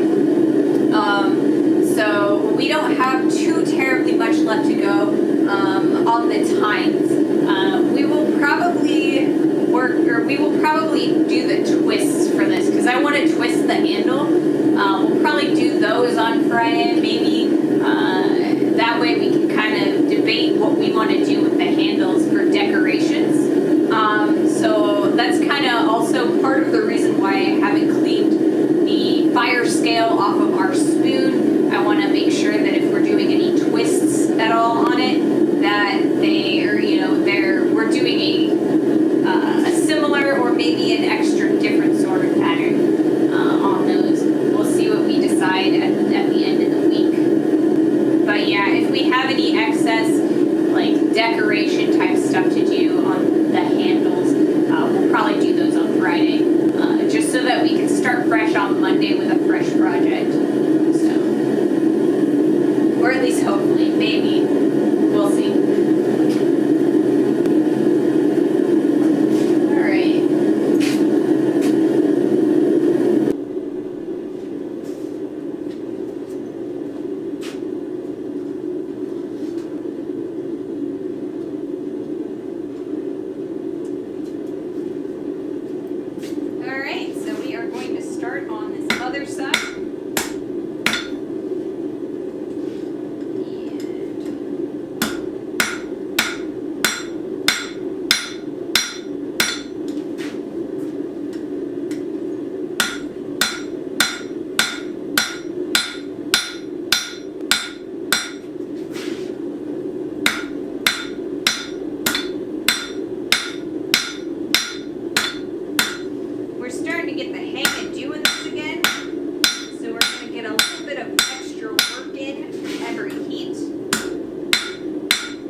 further to go, but we definitely got a lot more meat on there that we can draw that down. So I'm actually pretty happy with those times. We're going to keep on going.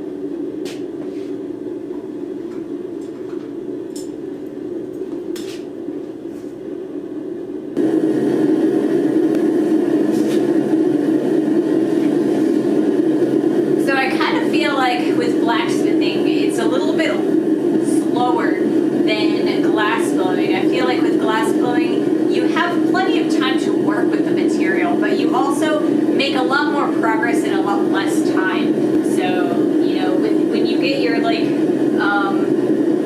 the little wooden cups, I don't know what those are called anymore.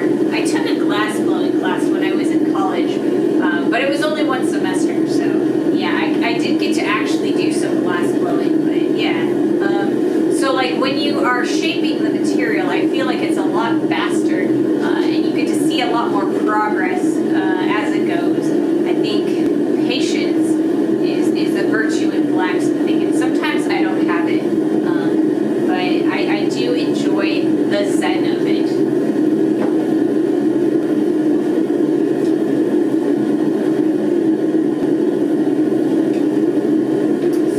Are finally at a comfortable temperature in here, at least with my coat. So today when we started about 2 hours ago, it was like 20 degrees in the shop, and now that we've had about 2 hours of forging, the heater over here in our forge has kind of heated up the area, and I'm actually getting comfortable. I think because heat rises, my toes are a little on the cold side, because I wear steel toes in the shop, but like the rest of me is actually pretty good. I feel like I'm, you know, pretty comfortable as far as temperature.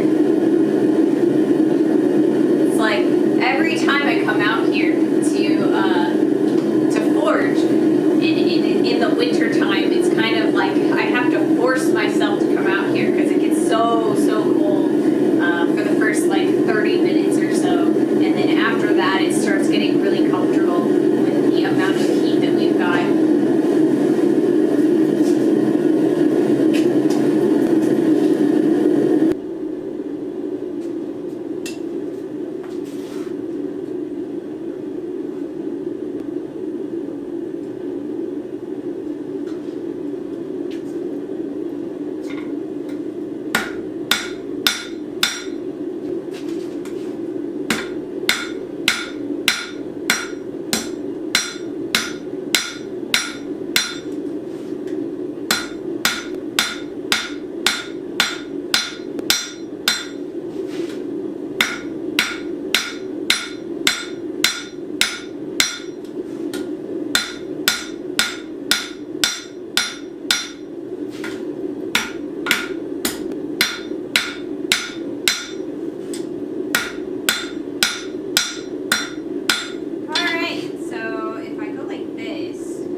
Pointing them out. They're really thick the whole way along, and I think that if we're trying to stab with the fork, we definitely need to be a little bit pointier. So I think that is our next goal, is to make them pointy.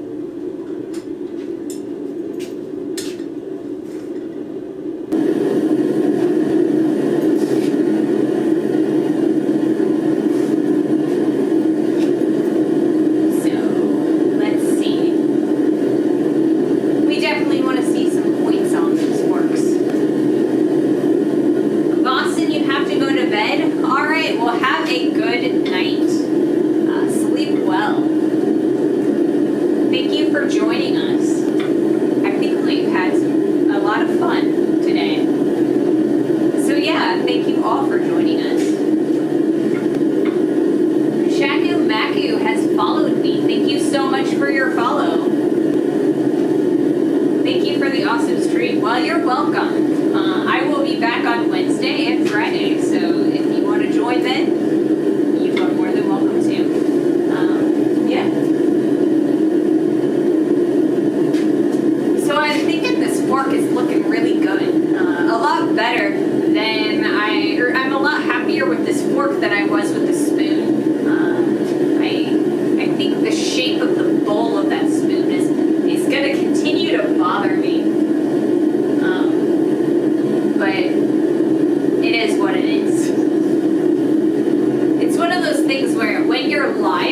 all of your mistakes, everybody can see it, so that you're very self-conscious about it, and sometimes you forget to do basic things, so we'll see.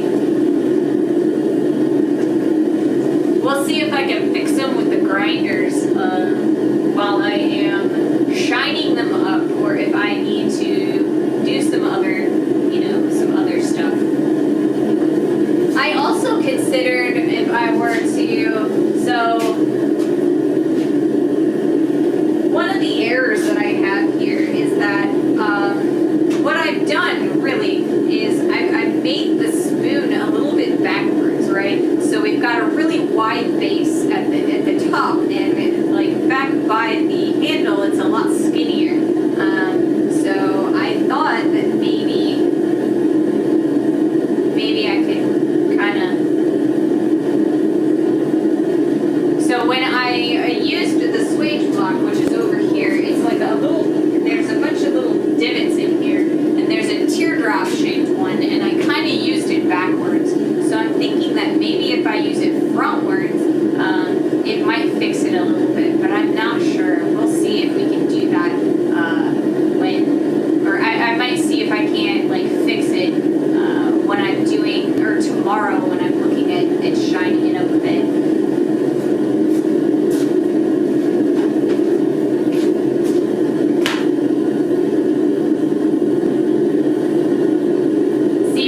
See it so we can learn through it. Yeah, it's another thing. It's like, I make errors, and we can all learn from the errors that I do make.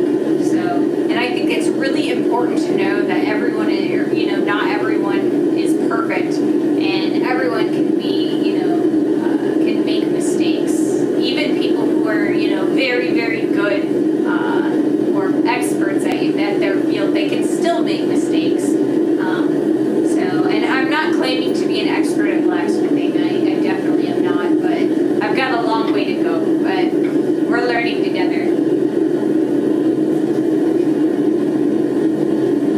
And I am not afraid to admit that we are learning together. Ooh, my magnet. So I have 2 magnets on the bottom of my anvil. And the reason that I have these here is so that it deadens the ring on the anvil. But I think this one has finally been the big one, and it kind of broke in half. So we'll see. It should still function properly. It's just going to have 2 pieces that will come off every time I take it off. Or I could buy another one. We can do that too.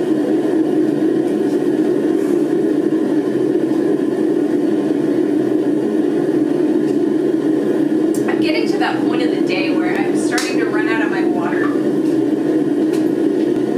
Everybody's always like, Ray, you just need to get more water every time I run out of water, but I don't like leaving the forge running while I'm in the house. I like to keep a close eye on it, or I guess ear in this case. But that's alright, we've got about 15 to 20 minutes left, and then we'll be done with the stream, and I'll be able to get some more water. Finished on this fork. I'm really excited about it. Oops. Okay.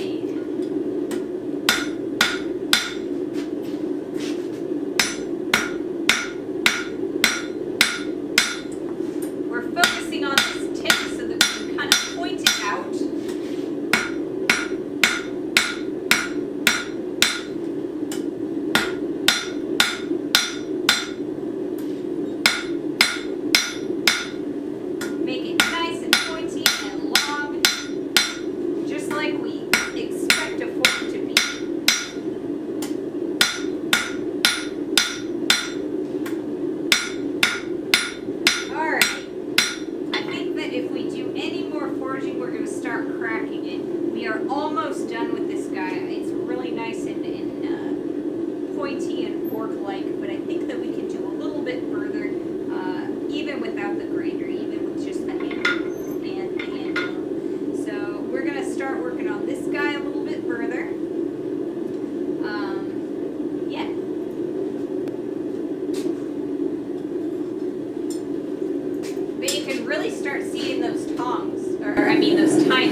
of the anvil earlier, it fell off, right? And so now we've got like this, and this, and this piece. So I've got whole pieces of anvil magnet all over the place right now. I'm kind of trying to put it back together properly, but gotta be careful. So yeah, then I just put that back on the horn of the anvil, and that could just live there. And it has a tendency to collect dust. And I have a brush, but I can't. Where did I put my brush? My anvil brush.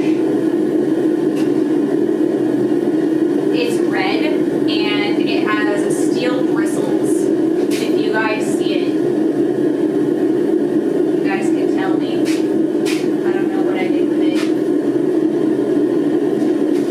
I'm so confused. Where did I put my anvil brush?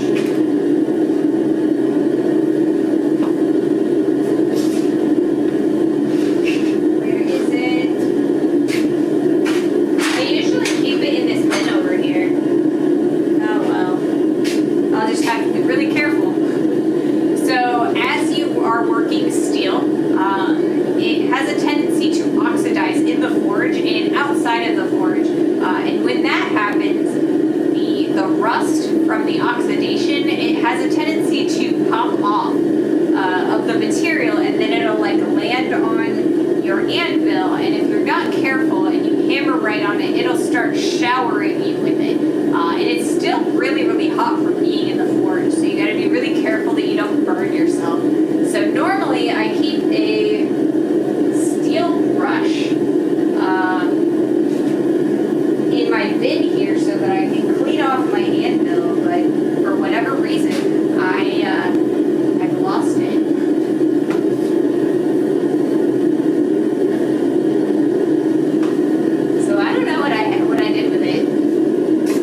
Use this paintbrush that I found on the floor over here because I need to get rid of the...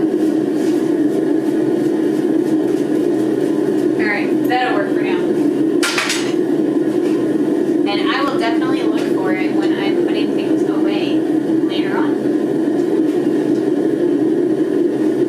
Okay.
So I think I'm going to work on this one just one more heat, and then after that we're going to start shaping them together, and then shaping this like little area where there's the scoop area.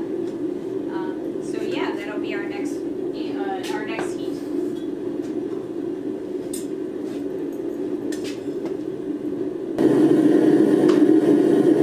One more heat, yes, always one more heat. One more heat, one more heat. We're getting really close though. This time, I promise. Except I say that every single time. I promise it's only going to be one more heat, and it's like 6 more.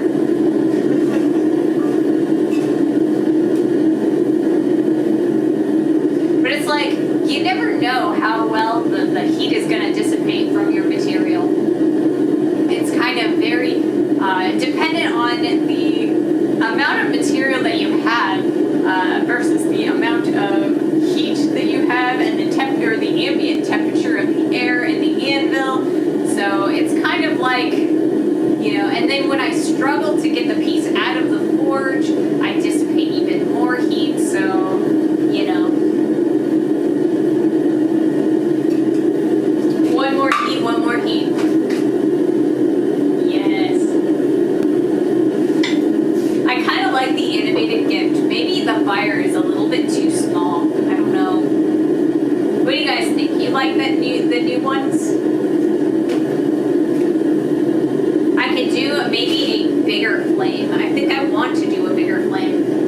Maybe I could make a GIF out of the plumber's torch. Would that be fun? An animated plumber's torch GIF? I don't know if it would be that interesting looking though. No. I'll come up with something. I would like to see more fire. Love them. Awesome. I'm glad you love them.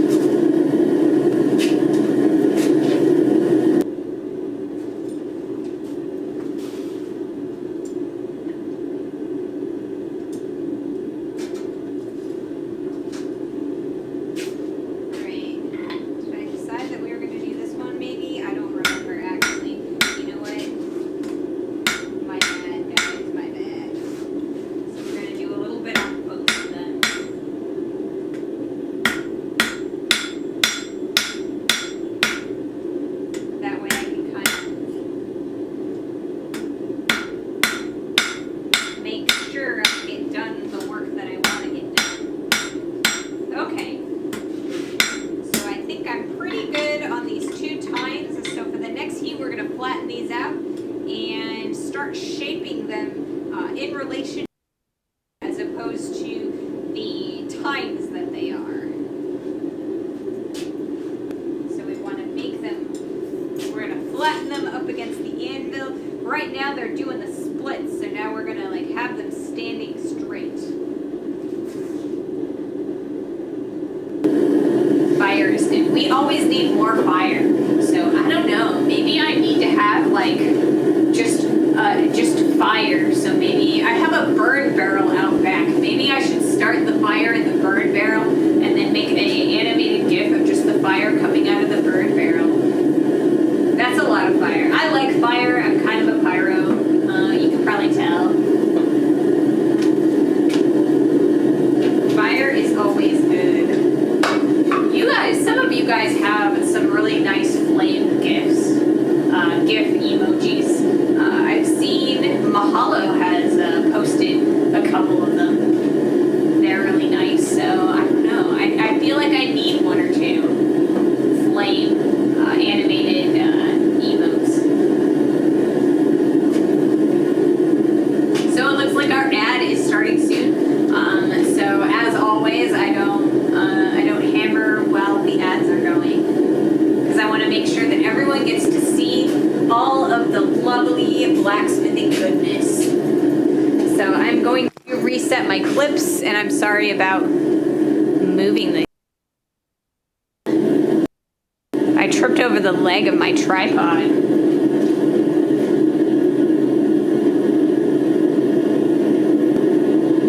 Okay, we're good to go. One of the worst parts of being in a blacksmith shop is all the tripping hazards. And I know that's my own fault because it's my shop, and not everybody's shop has a million tripping hazards everywhere, but mine does. So, and part of it is that I have cables like spanning from my laptop over to the cameras, and they're kind of a tripping hazard. Like the tripods are kind of a tripping hazard, but I like having the cameras, so you know. I just put the fire emote for sale. For sale. Oh, so if I subscribe to your channel, I can have the fire emote? Is that how that works?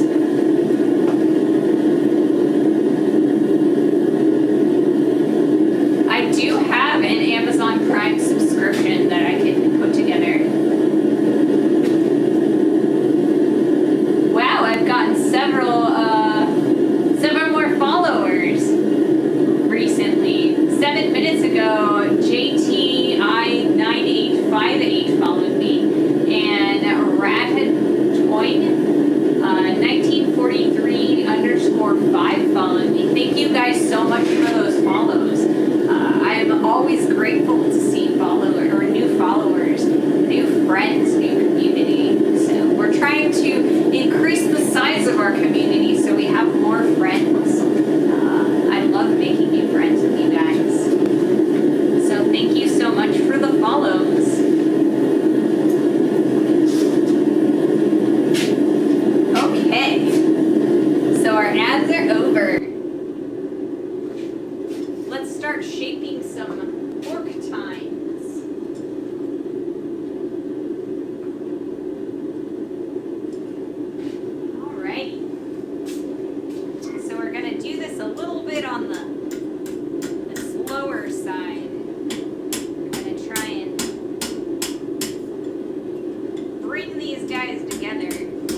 how the tines are kind of coming together a little bit. They're a little angled that direction, but we'll be able to fix that as we shape these guys.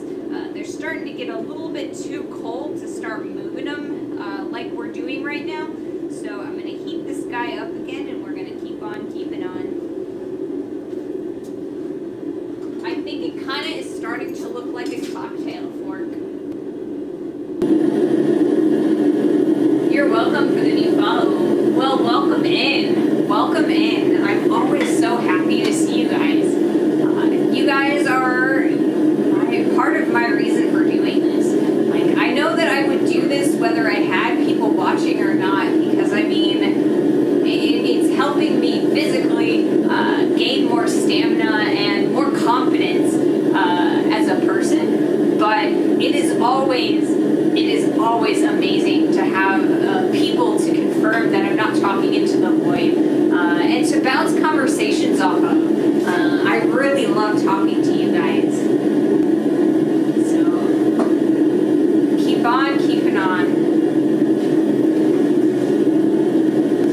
Welcome to the community. So we stream on Monday, Wednesday, and Fridays at 1:30 Central Standard US time.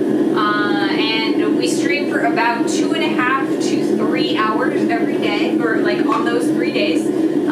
We have a Discord, I have a Facebook, a YouTube where I post all of my VODs. So if you want to see something that was from more than a month ago, that's the place to go.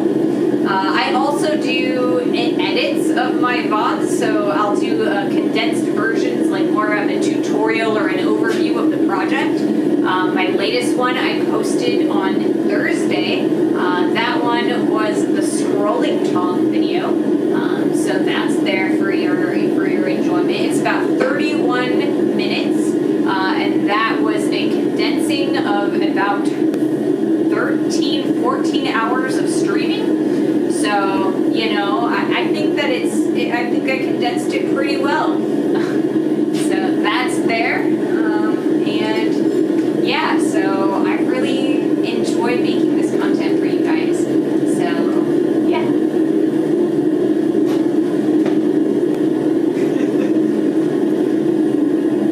I do my best with the whole condensing for the overview videos. So I think that this latest one is probably my best of all of the ones that I've done so far. But you can definitely tell that I still have a long way to go learning my editing software. So yeah, it's a little bit choppy, and I think I cut out too much material in some places and not enough in others. But I'm learning, and each one is better than the last, and that's all I can do, right? Okay, let's put these tongs, or straighten out these tines a little bit further.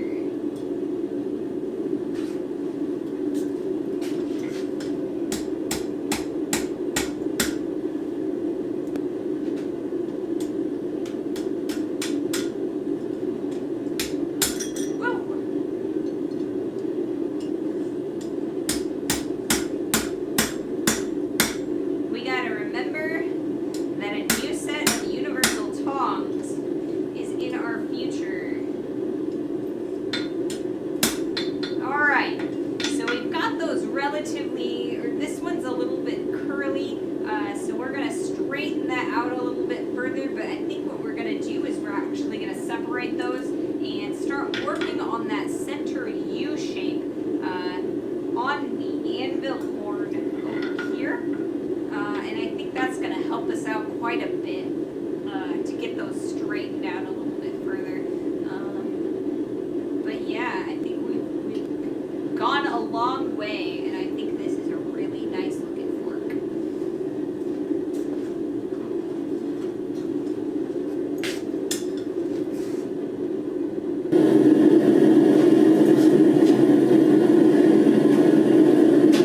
So yeah, one more heat. It's always one more heat. shortly we will be ending the stream because we're almost done with our form. We've got a little bit of finessing to do. And like I said, we will eventually twist it, but we probably will be waiting until Friday so we can kind of decorate all of the handles for the silverware at the same time. Kind of do a twisting overview, maybe something kind of like that. So yeah, that is the plan. And those are my social medias. What is this? Oh, 60 seconds of ad. Oh, okay, I can something weird just popped up on me.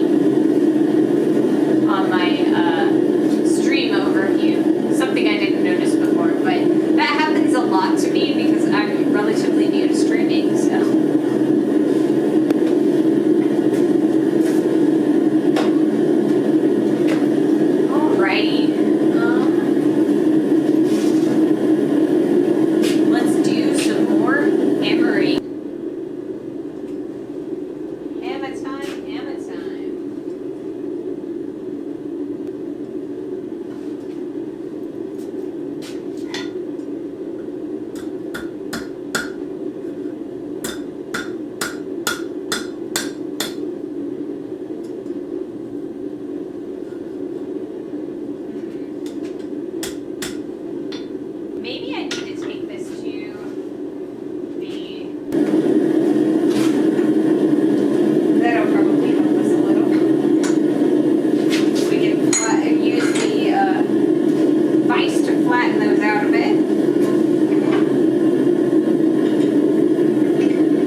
Flatten it out just a little bit.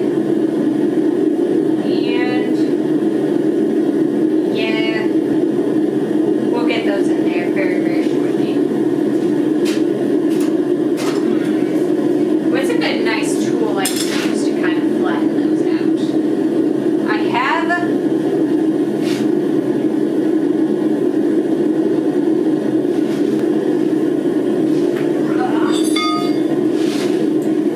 might help, maybe. Nah, this one's got too much, that's got a little bit too much, rust on it, so it's gonna make some weirdness. What else do I have that I can use to straighten those out? I need something that's kind of flat.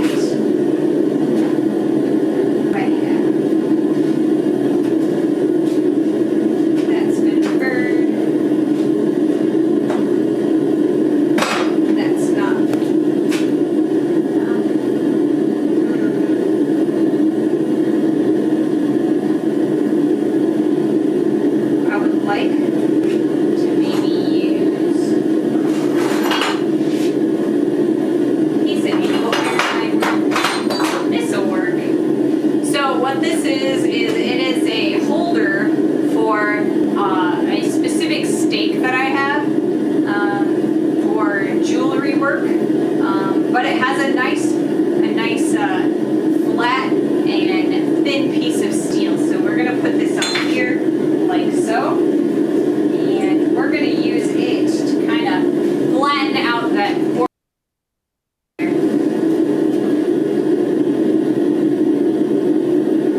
So ping, I actually now have a command for the Discord. So if you hit !Discord, let's see if it works. Nightbot is supposed to.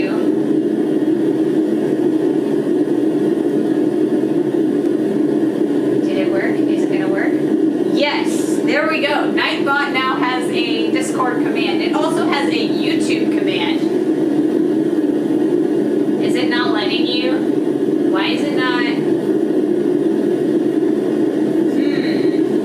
I wonder if it's because Nightbot doesn't consider you a mod even though you are a mod. That's really weird. Alright, well, that's another thing about Nightbot that I'm going to have to... Oh, is it a cooldown? It could be.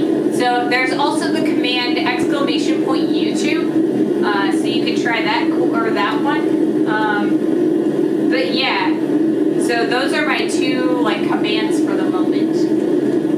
Exclamation point Discord and exclamation point YouTube. So I don't know if the cooldown extends to both or not. Oh, there we go. Watch my VODs and video. Okay, cool. There you go. So now you don't have to like, you know, copy pasta the Discord all the time. So they are there, the bot is working. If you have any other ideas for commands, let me know. You can either post them in the Discord, PM me on Discord, or like, you know, in Twitch. If you have any other ideas for commands.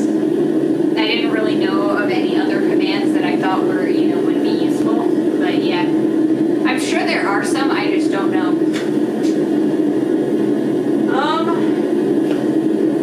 I am going to keep on this camera for this heat because we're going to kind of straighten out our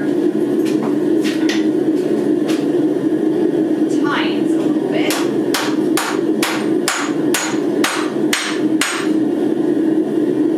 So now we can go over here, kind of straighten those out. And they look a little bit straighter to me. Much straighter. Alright, look at that. Those look pretty nice. Alright, so this guy is a little bit skinnier than this guy.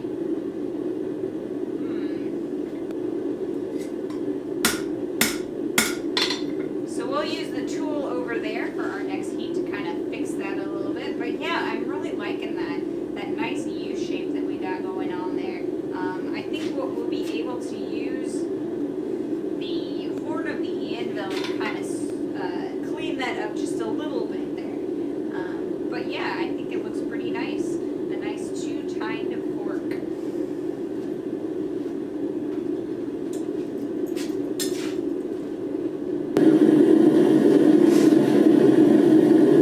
So we are almost done. After we clean that up just a little bit further on those tines, I might use the rest of our time to do a little bit on the drawing out the handle a little bit further, maybe.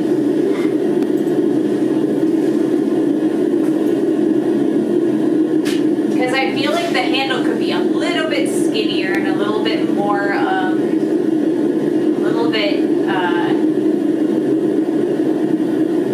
nicer between the end of the fork and the handle itself. So a smoother transition, that's what I'm trying, and that's the words I'm going for.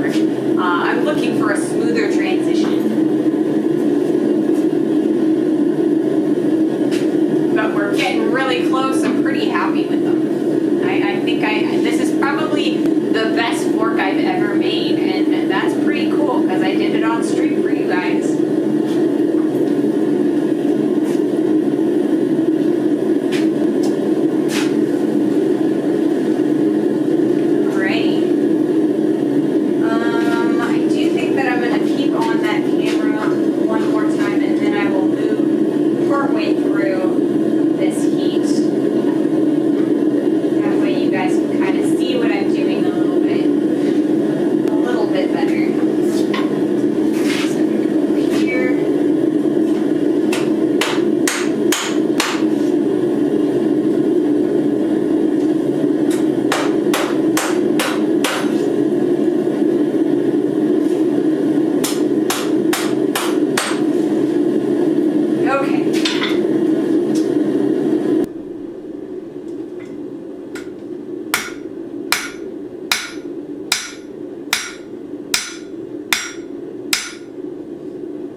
wasn't covered in forge scale. I think that I feel like I need to clean it up first.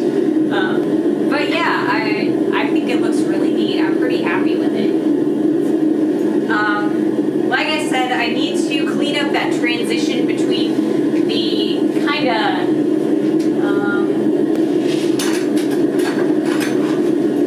this section right here and the handle. So it's a little bit thick right here, and I'd like to reduce that just a hair, and we will do that soon.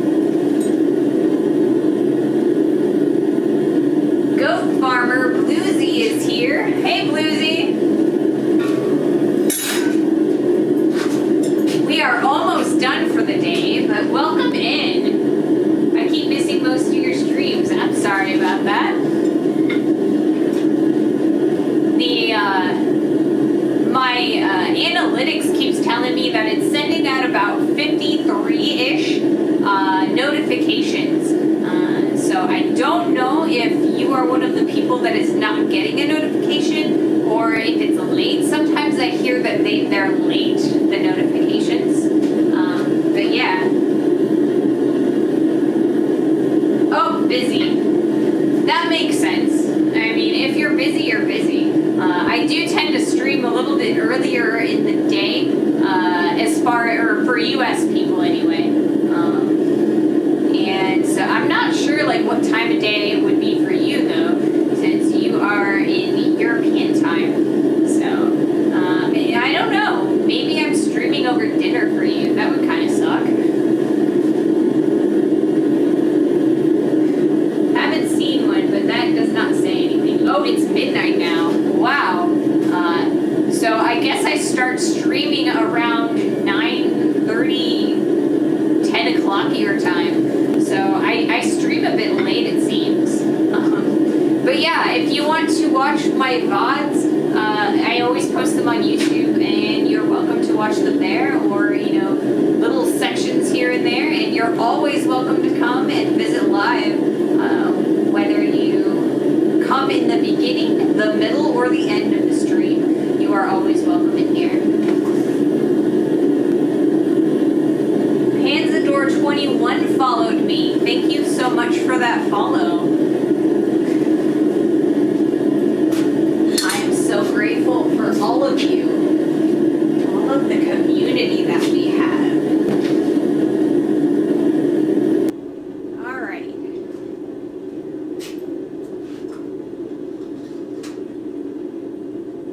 So I'm actually going to quench off the tongs so they don't move as we're moving the handle.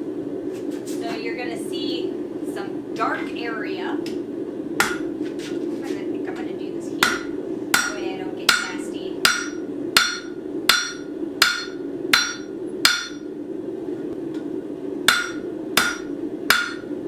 Lines on here. So you can see I've quenched those off, and they're not actually moving nearly as much as the rest of the material.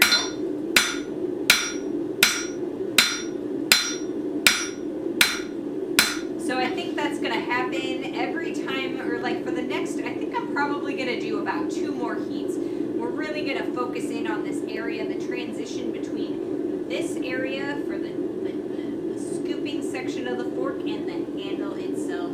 I think about 2 more heats and we'll be ready to go. I really want to take that meat right there off. So if you guys have a preference for who we're going to raid today, let me know. You've got about 2 more heats to give me that answer. I know that Valencia is not streaming because he raided me today already. So if there's anybody else that's streaming, sometimes Johnson's streaming this late. Yankee might be streaming on the video games. I'm not sure if he is or not. So we'll see if we've got anybody cool.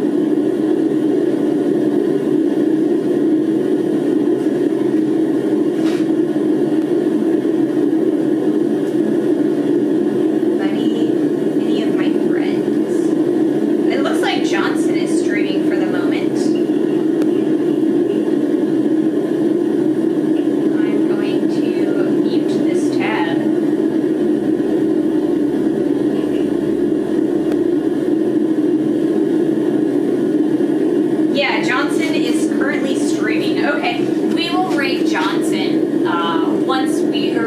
after the next 2 heats. So we're gonna do 2 heats, and we have just enough time for 2 heats before the ad starts. So the timing is perfect. We will definitely rate Johnson. He's so much fun. I like him a lot.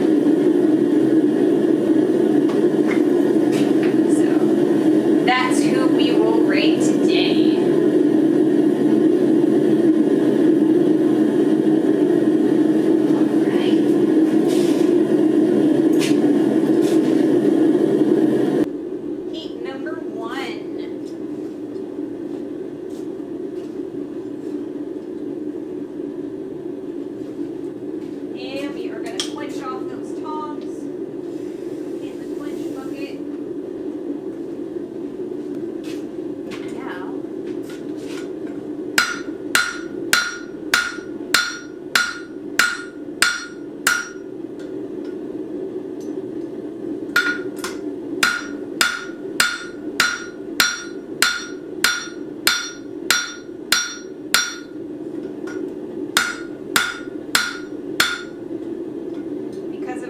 That always happens to me. I hammered my tongue off. Alright, so we're getting there. We are getting there. I'm pretty happy with that. And we will put this back in the forge, and then 1 more heat. And whether we are finished or not, that we will rate off to Johnson.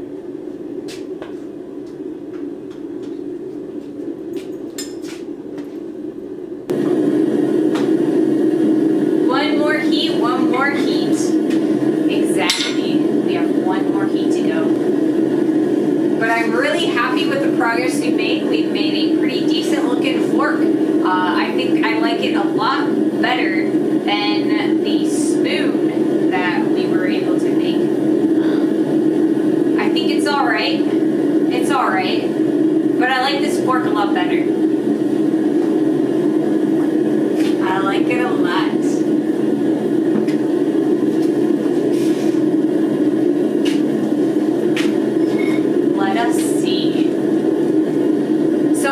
Thank you all for joining me today. I thank you all for your follows and for sticking around and watching me. I hope you guys have an amazing rest of your day, and I will see you on Wednesday. Alright, let's see. We got 1 more heat to go. Let's do this.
Finessing, but we will do that finessing on Friday while we're doing the rest of it. So once again, thank you all for joining me. Have a wonderful rest of your day. Let me show you this fork one more time. So here is our fork for the day. We've done a pretty good job with it. I'm pretty happy. Thank you all for joining me. So let us raid Johnson. Keep that fire going.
Okay. Alrighty, guys.